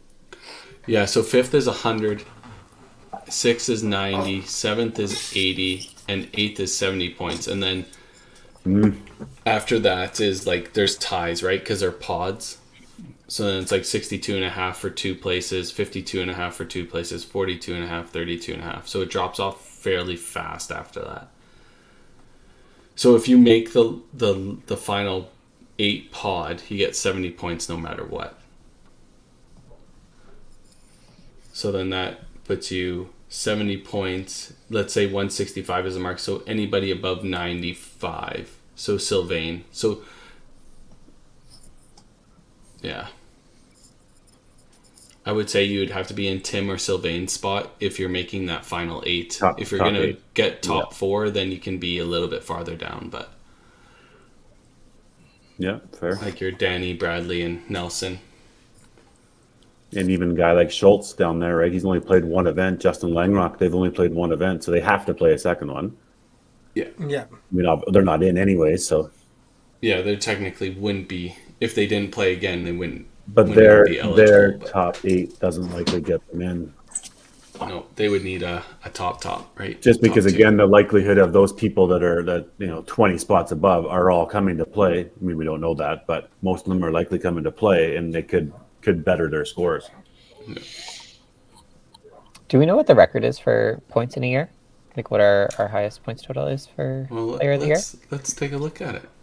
So this year, obviously, 362.50. Now, obviously, we're having a 5th tournament this year, too, so that changes everything. Oh. Yeah, well, we're taking 3, right? Oh, player of the year tie. Sorry. Give me 1 second here. So last year's player of the year was 267 for 4 tournaments. That was Lenny. Wow. Jarrett, you guys all came out to Red Deer last year, didn't you? Yeah. It was Mitch, Bobby, I believe. Yeah, a good amount of us came. John, Ryan. Like Red Deer's a fun one to go to. It's definitely one I look forward to. If I can get out there, it's always fun because you don't have to worry about weather as much, which I've ran into twice now because I wanted to go to Winnipeg and I was like, the weather's ridiculous. I'm not flying out for this. But Red Deer's a really good one. I like going to that one. It's fun. I mean, obviously I made a cutout there the first time out there, so it gives a bit more motivation to go. But that's a really good one, especially for Ontario because the flights are generally pretty cheap to go out, I find, in May. Because you're missing all the traveling. So you guys are looking at coming out again this year? I'm looking. I know. Nice. I think Cody's looking. I think a good amount of people are looking, but it's just a matter of the logistics because flights have gone up from last year, right? Everything's gone up, but flights have gone a bit more. Matt Houston said he's thinking about it. Oh, nice. Now, do you go into Edmonton or Calgary? Edmonton. Oh, okay. Yeah, Edmonton. Because you can fly. I think you can fly Hamilton to Edmonton, but you can also fly Toronto to Edmonton, and I'm pretty close to both. Well, I live in Hamilton, but I'm close to Toronto, so it's not that bad. Yeah. Big Al's in. Yeah. Jags, baby. Jags, baby. So Ty, answer your question. Adam Weber for 4 tournaments was 437.50. That's impressive. It's a good year. Dexter had 370 for 3 tournaments in the COVID year. Yeah. That would be the next highest probably. He got robbed. Love it. Good to hear. Adam had 352 in the next year. Or sorry, 355. So yeah, as the tour keeps growing too, it makes it harder, right, to project, because now, like you said, there's best 3 out of 5, where in prior years it was best 2 out of 4.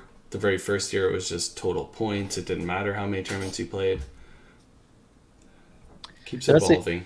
So that's the exciting thing for Southern Ontario, and I guess, potentially Quebec in the near future for us, because now we have something like this forming where, like we were talking about earlier, maybe it's going to get more people to come out, but it's a conversation that you guys we're all having right now. If it didn't exist, we wouldn't be talking about it. That we're finally going to be able to have that conversation as well and see, like, point total wise, who stacks up against who. At least in this pool anyway. And it would be pretty good, because we get a lot of the Quebec bowlers that come to bowl our tournaments because it's within striking distance, and they still have the ability to also do Timmins as well. So it's a good gauge. It's something we've never had before, where I've had conversations with people who be like, hey, what's that all about? Like, that's kind of cool. Like, how do we get into that? And maybe this is where we need to be too, to be able to have these conversations moving forward. So this is kind of what I was thinking. Like, way back in the day, we're always going to reference baseball, but there used to be 2 separate leagues, right? And then they would have a world championship.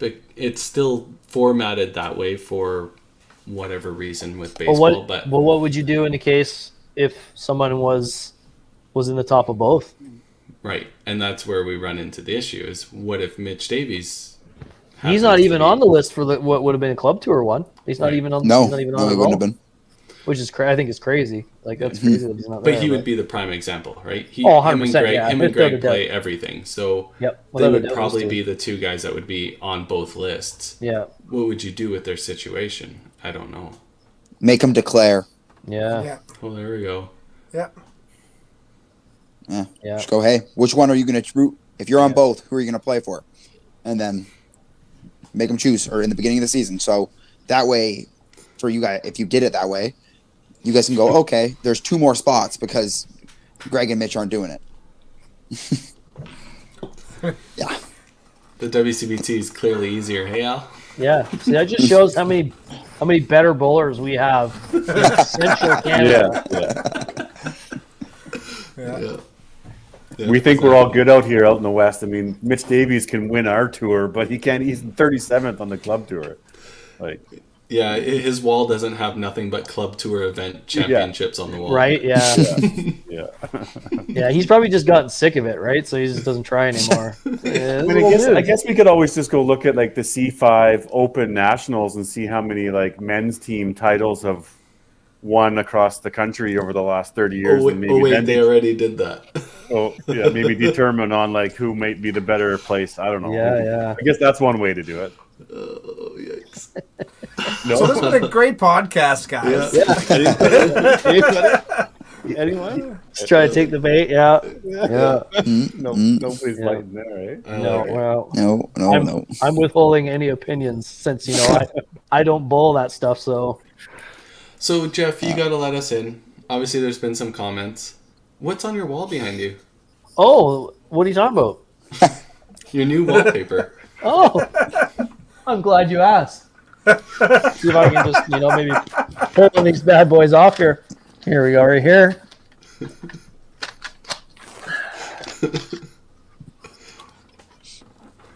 Oh, what a lovely picture.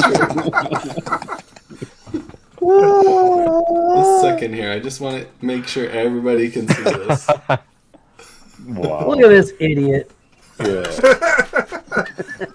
Honestly, that's the same face he makes when I ask him a question. Yeah. I've noticed he makes that face a lot since he got hit in the face with the broom handle. Oh yeah. Yeah. Team not Tim. That's all I gotta say. Yeah. Do you have any last topics we want to talk about? I know we only spun the wheel once, but I mean, I'll ask you guys a question. With the tour in Ontario starting up, does that entice you guys to come out to a second event? I know the second club tour runs into your into your open qualifying. But do you look at something like what Greg and Mitch do, where they go Timmins, Regina back to back? Or would you want it to be opened up to more events for you guys to maybe think about coming and doing more events to sign up for the tour and support it in that way? What would it take for you guys to come out and do that? So if that second club tour, because I know there was talk of it, is changing to a week earlier, then I would absolutely consider it for sure. The January one. Yeah. Nebs is definitely high up there. That's probably going to be one that I'll go to regardless. As for Timmins, honestly, it's going to depend for me, I think, where I'm sitting on WCBT score points. If I'm sitting good after the first three, like in a really solid position, then I might make my way out to Timmins. Yeah. Yeah, I think for the aspect for Timmins, like Al does such a great job, and Yeah, he does. And Midtown is like the perfect host for a tournament like that. I mean, you got Daryl Gochase, he sponsors and he's manager the Holiday Inn. It's literally shares a parking lot with the bowling center. Oh, really? I mean, yeah. So you don't you're literally just walking across the parking lot to go to the bowling center, and it's just like, I don't know. There's just that tournament hits different than the rest of them. It's just so much fun to go bowl. So it's definitely one to put on a calendar, just for the atmosphere and the enjoyment of bowling. Mm-hmm. Yeah, we've always talked about going to it.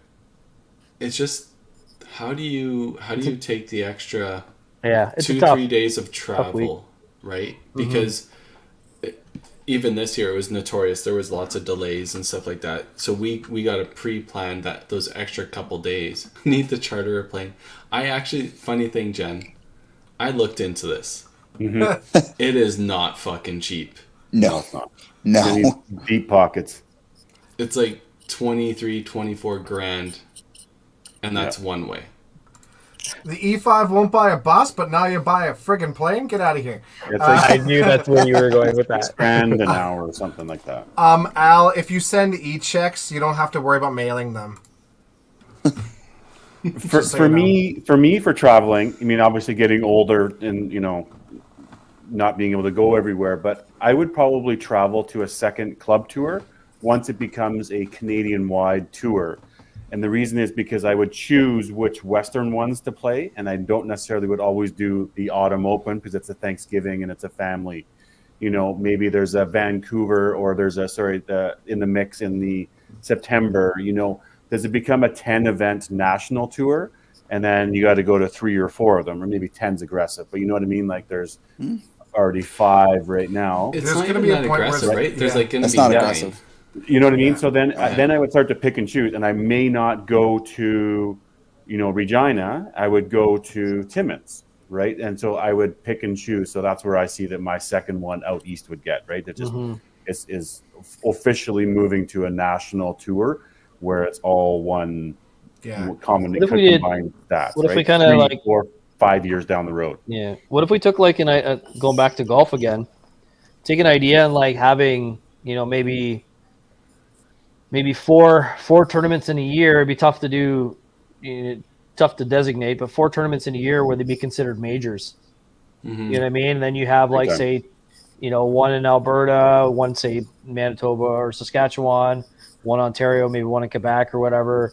Spread it all out so that kind of has the idea that it is a national tournament for everyone to show up. Maybe the prize money is a lot higher or the entry fee is a lot higher and it gets pushed to be like the majors of the year. And all the other tournaments, you know what I mean? Like you can't expect, the Western bowlers to come out to Ontario all the time for, say 5 or 6 tournaments a year. It gets expensive. And same with the Ontario bowlers, like guys like Mitch and Craig, I don't know how they do it. You know what I mean? Like they do it by making money.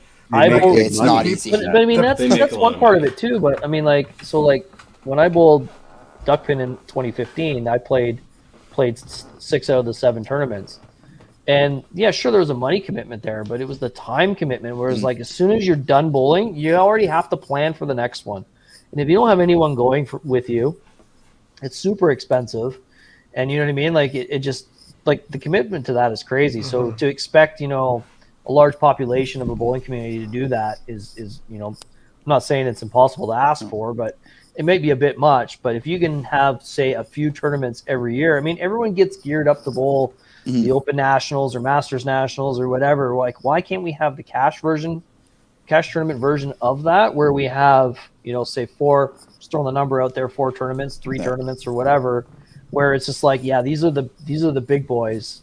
You're going to go that, and you might win 20, 25 grand.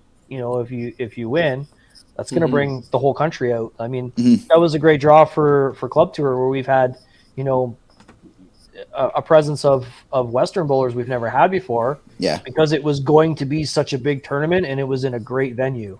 And that just appealed to everybody. I mean, I would imagine that's what appealed to you guys to come out. 100%. Right? Yeah. So, I mean, it's just like, it's like the perfect storm. It had all the right ingredients for you to come out, but we could recreate that maybe 3 or 4 times a year and then have people that make that commitment to come out to say the majors of bowling. Yeah. So you could compare it to tennis, right? You have the majors and then you have the 1,000 levels, the 500 levels, the 250 levels, right? Yeah, I mean, it's still all part of the PGA Tour, but you have the 4 majors. Yeah. Even the Stetlers, even the Vegervilles, even the Waterdowns, even those things, right? Like, I mean, Yeah, get rid of the no taps. yeah, those aren't, we can't. But there's still other tournaments and all the, but, Yeah, for sure. Get it sponsored by an airline. Yeah. The Air Yeah, Canada and then- Bowling Tour. And then maybe that's also how you can, have an easier time, figuring out like a national ranking. If you've got all these tournaments, they can be worth X amount of points, and then your majors are worth so much more. Yeah. And knowing that the majority of people across Canada are going to bowl in these tournaments, that might be a better gauge to come out with some sort of national ranking. Yeah. 100%. I like it. To tell you the truth, like looking back and building the WCBT or combining the WCBT events, because that's literally all we did. We didn't make anything, right? These tournaments are already set. Let's make them work together and build a tour out of it. But like that's the end goal, right? Is to get to a Canadian-wide tour where these players, like, it's never going to be anybody's job at this point in time, and I don't think 5-pin bowling is headed in the right direction in order to make it that. Because we know YBC numbers are way down, and how do you promote that? But you make it where, like you said, they could go to 4 majors a year, or they could go to where it's viable to do that stuff. That's where we need that to happen if we want, I think, the sport to survive. But just my thoughts. I was to say, I feel like the competitive level of bowling is there. The desire or the need for it is there. It's just, I guess, a matter of putting it together and just making it happen, really. Yeah. I don't know. From my perspective, I just need travel to not take 3 days, and Canada to be so goddamn big. Yeah. Yeah, exactly. Well, that's the great thing about like when you bowl duckpin, right? Because like they always have, like, they'd have 6 or 7 tournaments a year. Half of them are Maryland, and the other half are Connecticut, Rhode Island, which is basically, an hour's drive from each other. So I mean, like, for them, they can bowl a full calendar of, say, 6 or 8 tournaments in a year, and they're only traveling for half of them. Yeah, that's awesome. And then for them too, they can hop on a train and drive and go that way. Yeah. So that helps too. We can't do that, but New. Well, you can. Via takes a while. and A month. It's not affordable. There's that too. Yeah. It's interesting that the dollar values and the entry fees. I mean, you guys just played in a high roller for 500s. We're playing, it's $1,000 to play entry 2 shifts plus this. So I don't know if money is really a factor anymore. I think that people have more money than they used to have. Interesting take, but I do, just the incomes and the people, they're spending their money. Like we're getting 299 people out to a Regina, tournament. You're getting 24 players. You're getting full entry fees. So there's side pots. There's money out there and people willing to spend it. So, Ryan said, $400 major. I don't think we're that far away from at least a $300 tournament. A regular cash tournament field. Yeah. I don't think you're going to drop the numbers from $299 down to $100. Like people are going to pay because they want to be in the mix. They want to play. And then again, going back to, it's not a lot of money anymore. And that, some maybe, but the sum is a very smaller portion of the competitive group than it is more. I mean, what's the number of the re-entry players? 1.7. Yeah, The- it's about in 1.7. Regina, I think it was over 1.8. So you're 200 plus 200 plus your singles pots plus your 225 pots. So you're $600, $700 in entry fees. Yeah. Like it's not.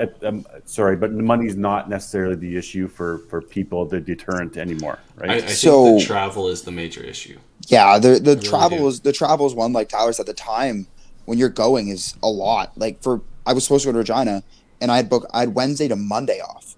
Like that's 5 to 7, almost 7 days, because by the time you're prepping on the Tuesday and you're really getting back in the swings, you're taking a week for a Sure. tournament. Time. And you're right, and I agree with you, the money isn't that big of a thing, but if you do 6 events and you 3 shift and you make 3 cuts, you spend a lot of money in grand scheme of things. And unless you went on a run like Mitch did in Regina, you're losing money in the year. So the money isn't necessarily an issue, but those people that are fringe players, like I'm a fringe player myself, and that wouldn't deter me because I want to win. But some people might go, that I might be out for that, because now you're taking time and adding more of an increase. Whereas I agree with it, but I think the money's still an issue for some people.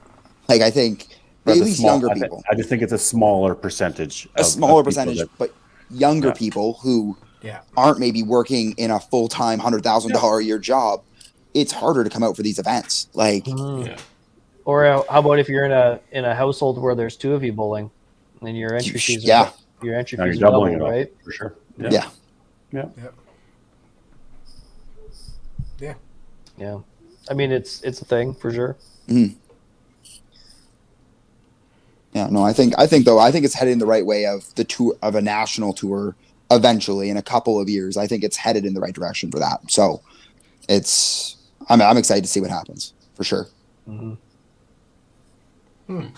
Couple of great ideas for sponsorship, and yeah, it is all about getting the right contact and the right people and the right conversation, and then looking at a $50,000 sponsorship, and where does that money go to? Is it something that you can use towards direct marketing?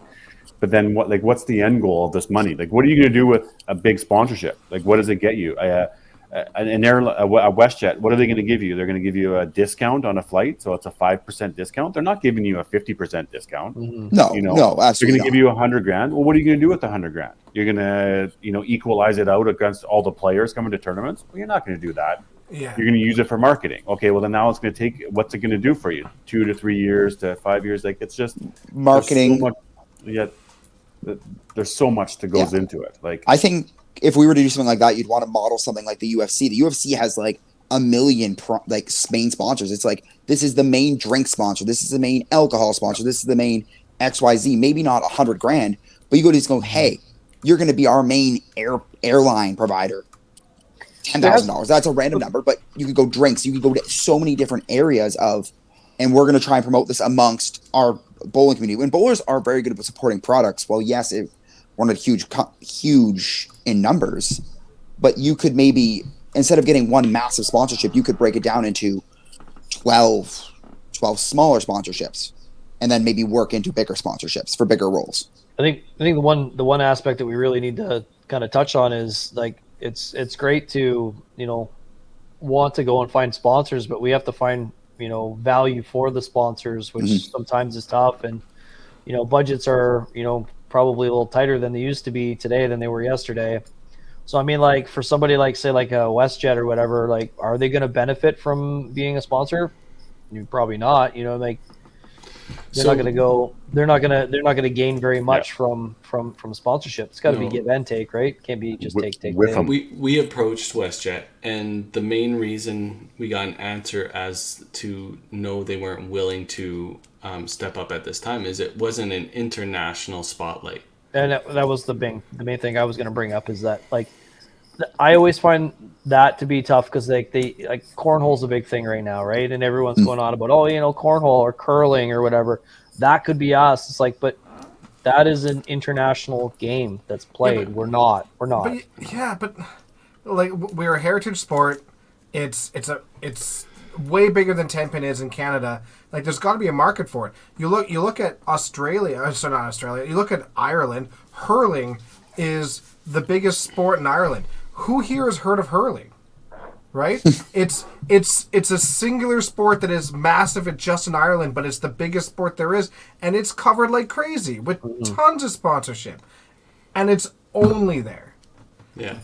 I'd like a $50,000 sponsorship to hire an employee, and then that employee has a full range of responsibilities. Right? That's what that role would do. Like that's well, you do. Well, I think your first thing when you get that, if you get that type of money, is you need to look at infrastructure to make streaming more accessible for more lanes. Like, you know what, Regina does an amazing job, and you know what, I watched some of the stream back of the Invitational.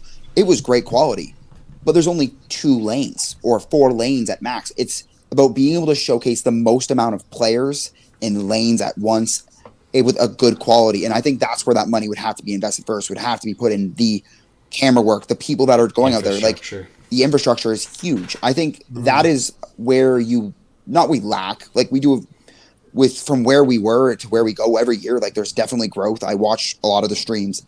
It gets better, but it's about making it the best it possibly can.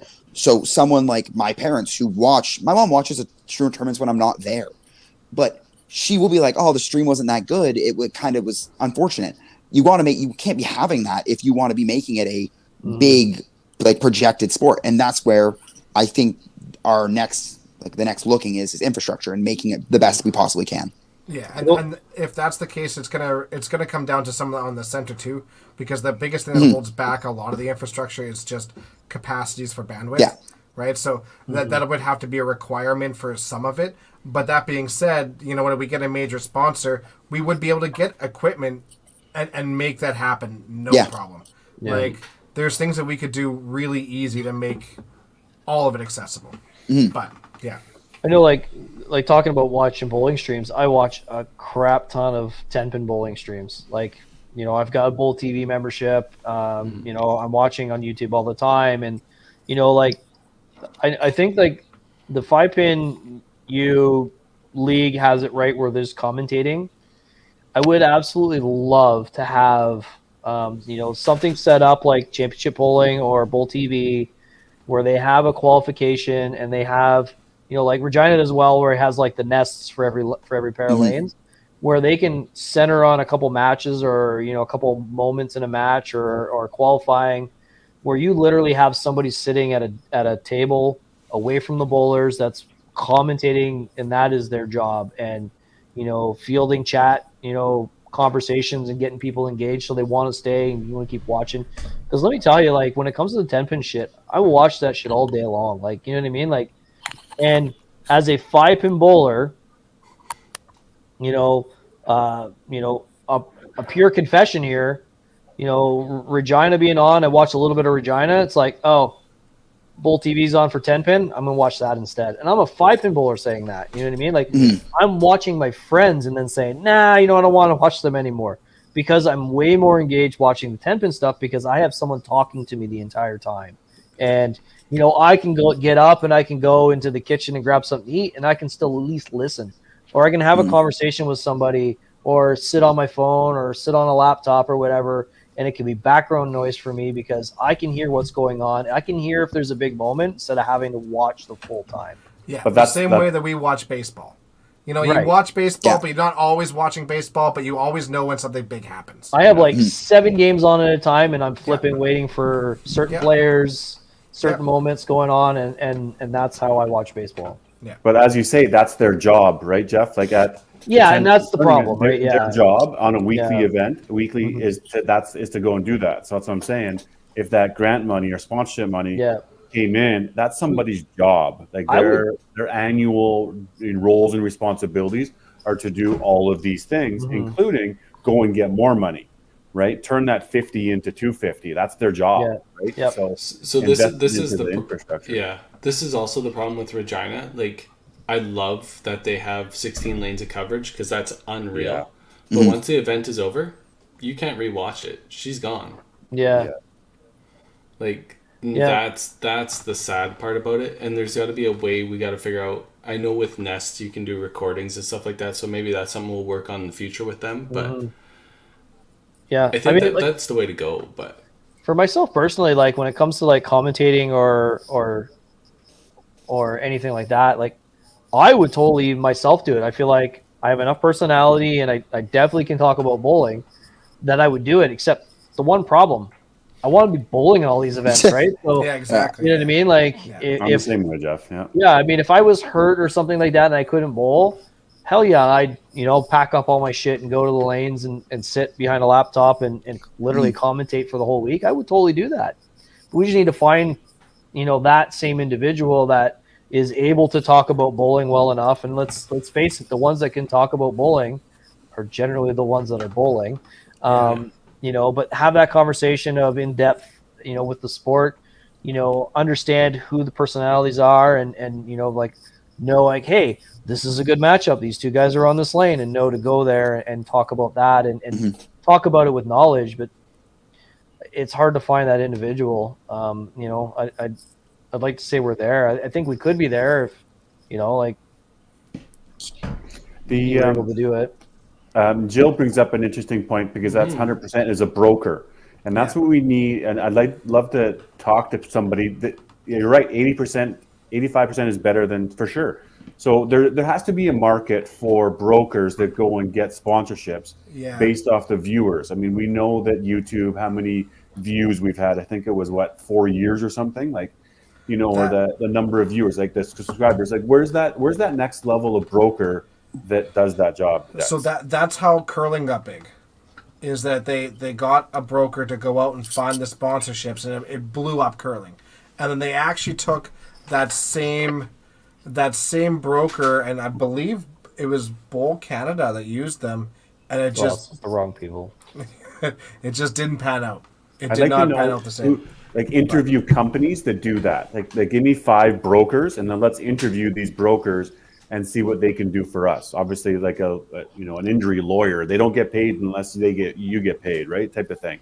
So what's the, maybe there's a small retainer, but who are these brokers that this is what they do? Like that's their specialty, is to help streamers. Yeah. Who does this job? I think whoever you find, or whoever does this or gets a broker, they have to keep in mind that it's a Canadian market, because I think that's what happened to C5 is they got the same guys that got the do curling, and they hit it big because it was an international sport, and they nailed it. And then when they looked at 5-pin bowling for the C5, they said, well, it really wasn't viable for the market because it was on such a smaller scale. They were looking at millions of dollars, and they're like, well, for the Canadian game, let's say you only get 200 grand worth of sponsorship. That's big for 5-pin, but they were looking at the big money side, and they said, no, that's not worth our time, right? That's where C5 ran into the issue. Yeah. Yep, that's fair. Yeah, I like Jill's. He says he gets several emails on a regular basis. So that's I think would be good to send somebody to go and work for us. Yeah. In that job. We've all tried to make contacts. We obviously have a number of sponsorship with the 5PL, with the WCBT, with the 5-pin universe, right? We're not talking 50 grand or 100 grand. We're talking some reasonable numbers. Maybe the companies that we're dealing with have some more money they'd like to invest. But again, what's the value and the win-win and all these things? There's a lot more that goes into us. We all have regular jobs that we try to do and keep this busy on the side. But there's a big world out there that we could definitely go after. I mean, I think growing in maybe social media side, I think a big thing that all of us need to be looking at. Again, I mess around with TikTok and YouTube all the time, not seriously, but I try it and I mess with things. Is a big thing is clips and shorts on YouTube. I think might be a way of growing accounts on it, at least, because I post random shorts once or twice a week and generally 5 or 10 subscribers randomly. So I think maybe that's how you could grow it. Look at our subscriber rate, because then you said the live stream on YouTube. That's great. But if you can get to a certain point where you can be making your own money separately from these companies, that's where you can actually start doing something where you go, oh, look at this. We made $8 on this live stream, which, isn't a lot of money, but it's $8 more than we had before. And that can go towards buying the guy who ran it a piece of pizza, or getting, okay, now we can get some volunteers out. And then, oh, we've upgraded the product. Oh, now we're getting $20. Now we can do it's slow, but you can slow burn it while also looking for the big fish. The little fish are just as important at the starting scales. So I think that's another thing maybe looking at wise. Yeah, Twitch too. I know that there's a couple of bowlers out there that are streaming to Twitch, right? Yeah. So maybe not streaming bowling to Twitch, but they're streaming other things to Twitch. And it's John Cowan. easier to make money that way for sure. Twitch is definitely an easier way to monetize your streams than it is for YouTube. Yeah, Well, but I know- gaming, right? Like, Let's say I know for so for like our Victoria Pro League that we've like Mitch Pape used to Twitch stream our Pro League all the time, and he'd get American people all the time on there watching. You know, and they'd be like, "Hey, this is kind of cool. I've never seen this before." So I mean, maybe that is an option. I used to watch it. I used to watch it all the time. I was like, "Oh, this is fun!" Like just watching it randomly, and because it can come up on a recommended. But another one also would be TikTok live streaming because you can get random amounts of numbers of just. And I see 10-pin live streams on TikTok all the time, and I'll watch them. There's no commentating. There's no reason why, but it's different. And people might click on it to go, I'm going to watch this for 5 minutes. And maybe you get someone for 5 minutes that gets hooked and go, I want to watch this. I'm going to subscribe to 5-Pin Universe. I'm subscribed to WCBT. And they, I don't know. It's an idea. I started the 5-Pin U TikTok and then during COVID, and then it died off. But I need to be better at it because you can. You have to get to a certain number of subscribers first to start doing live streams and stuff like that too. But, 100. Yeah. you got to make it like a job, right? Like Exactly. Like, Jarrett, your word of the day is jam. Jam? Raspberry jam is the best type of jam. There we go. That's the best you can come up with? Well, okay, you gave me a random word. That was a weird one. Well, is that not a random word you get on Twisted Tea every day? I've never had jam before. It's a new, yeah, I wasn't ready for that. I had a peanut butter and raspberry jam sandwich today. Where did you think I was gonna go? Like, come on. I thought you were going to go somewhere like yeah. somewhere like there was a ball jam on 5 and 6. No, that was 7 and 8. There was a ball jam on 7 and 8. That was brutal. See, he's using jam now. Yeah, there was. Yeah, Mitch and I are playing, and he goes, "Yeah, we're gonna start putting more balls on the lanes if your ball's not coming back quick enough." I'm like, "I'm waiting for my ball. Thank you very much." And then he threw like a million in a row. Didn't matter, but You should just know what he said. oh, I didn't have any more. Would have I hurt bought two. less. Would have hurt less. Carrie, should we start doing our own live streams as well, and then but mic ourselves up Mic'd up the segments. whole time. Let's get that. Let's get a mic'd up segment at a Thursday night WCBT league. We're gonna event. start twitching your league. There's some conversations that happen on Thursday nights that can't be shared. There's some conversations in every bowling event. Even on a podcast. That should not be shared, but You know, Sam makes the comment there too about the footage from tournaments. 100% making videos, and that's the plan with Pro League and the stuff. But honestly, it just takes time. It takes time and having to go and recapture those things and having to splice them, to cut them, to edit them, to make them right, to make them good. And there's a quality factor. I don't want to just put out crap product. You want to put out quality product. So again, this is where it comes into a job. This is somebody's that has a digital marketing, has an ability that I can do this, they can do this, they can do this. Like I did a YouTube video when Elmira had club tour. And all I called it was 5 minutes of strikes, and I just went through our live stream of the tournament, and I found every single bowler, and just took a clip of them throwing a strike, and just mashed it all together, and it was one of my best viewed videos because you're getting a ton of people wanting just to see strikes, right? Like that's how long did that take you to do? It wasn't that long actually. Yeah, I mean maybe a couple hours, but I mean, it wasn't. That's not bad, actually. Yeah. It wasn't crazy. Yeah. Well, that video was great. That actually put like 10 sticks onto my average when you posted that video because I watched Goulet's strike probably like 100 times. I'm like, what does he do? Yeah. And then I looked and I was like, I think I can copy that, and I can, but I came close, and it like my game elevated by watching different people throw different strikes because you go, what did he do here? Yeah. And it was actually a really good video. I think it's tough. Like I know for myself, like. I mean, I tried the YouTube channel thing, and I know like I've got a ton of ideas to do it. I think it's just the idea of having a camera in your face and looking kind of stupid for a while. You know what I mean? Like walking around a bowling tournament. Like there's a few times where like I was gonna do it for Timmins. I was even gonna do it for the Invitational, where it's just like, man, I'll bring a camera in and I'll just film myself and I'll do like Brad and Kyle or the house bowling type video and like just run with that. And it's just like. It's so much work. I don't want to be like an idiot, you know, like everyone looking at me like, look at that guy. He's got a camera. Like, who's he think he is? You know what I mean? Like, I think you need to get over that. You know what I mean? Like that phobia of being that to person. be fair, Jeff, I followed your channel and I was interested in when you're doing your car. Yeah, your you were driving. Oh, yeah, driving. But then Yeah, you stopped it, and I was like, "When is it coming out? Yeah. Like late night, man." Maybe I'll bring it. Hey, maybe I'll bring it back. Maybe I'll bring it back. Well, you are averaging I don't know. 292, so I think people want to see this. So you could stream that average. I could. I mean, no, because then you guys would see that I'm really not that good in the house. It's really easy, and you know what I mean. Like, Me and Carrie decided that we were going to do a Brad and Kyle thing too. It's like, Yeah. start recording videos. So I recorded, and I went and picked him up. It was like, here I am picking up Carrie, and then that was it. yeah. He never None of uploaded it to the thing, though.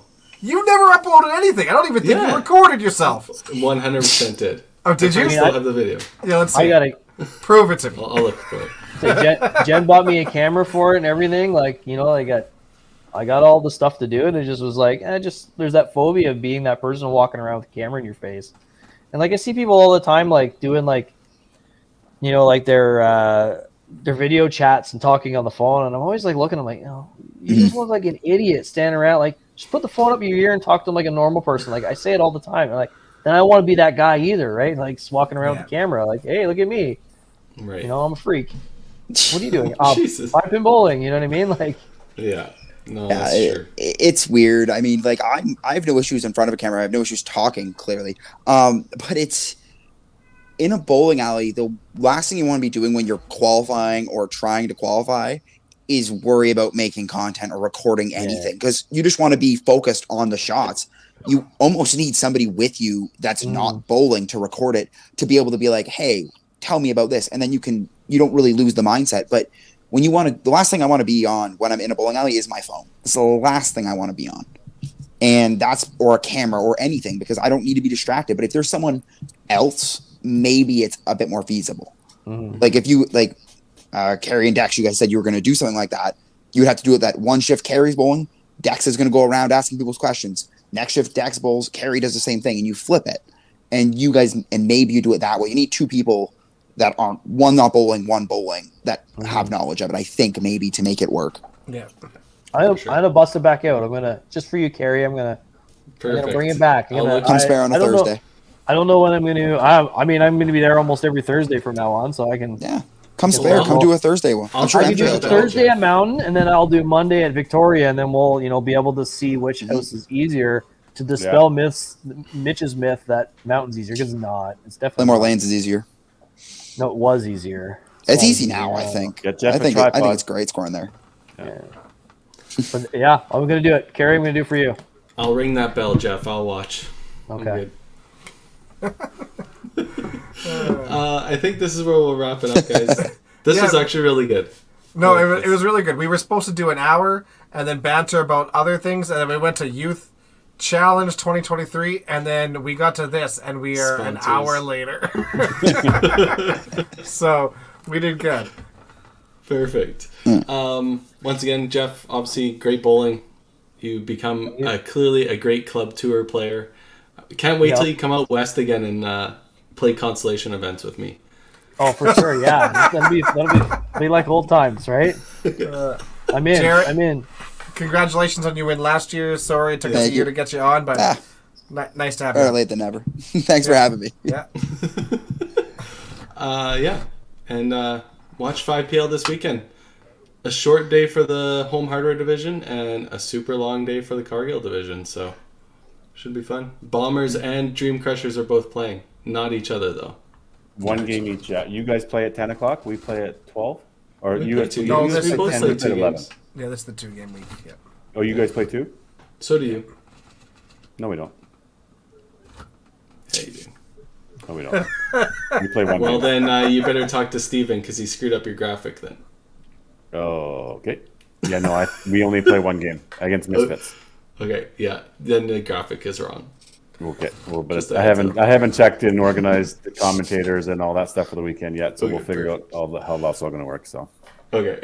All right. Yeah. Well, we'll see everybody. Thanks again. Awesome. guys. Thanks, everybody. Have a good week. Thanks, guys.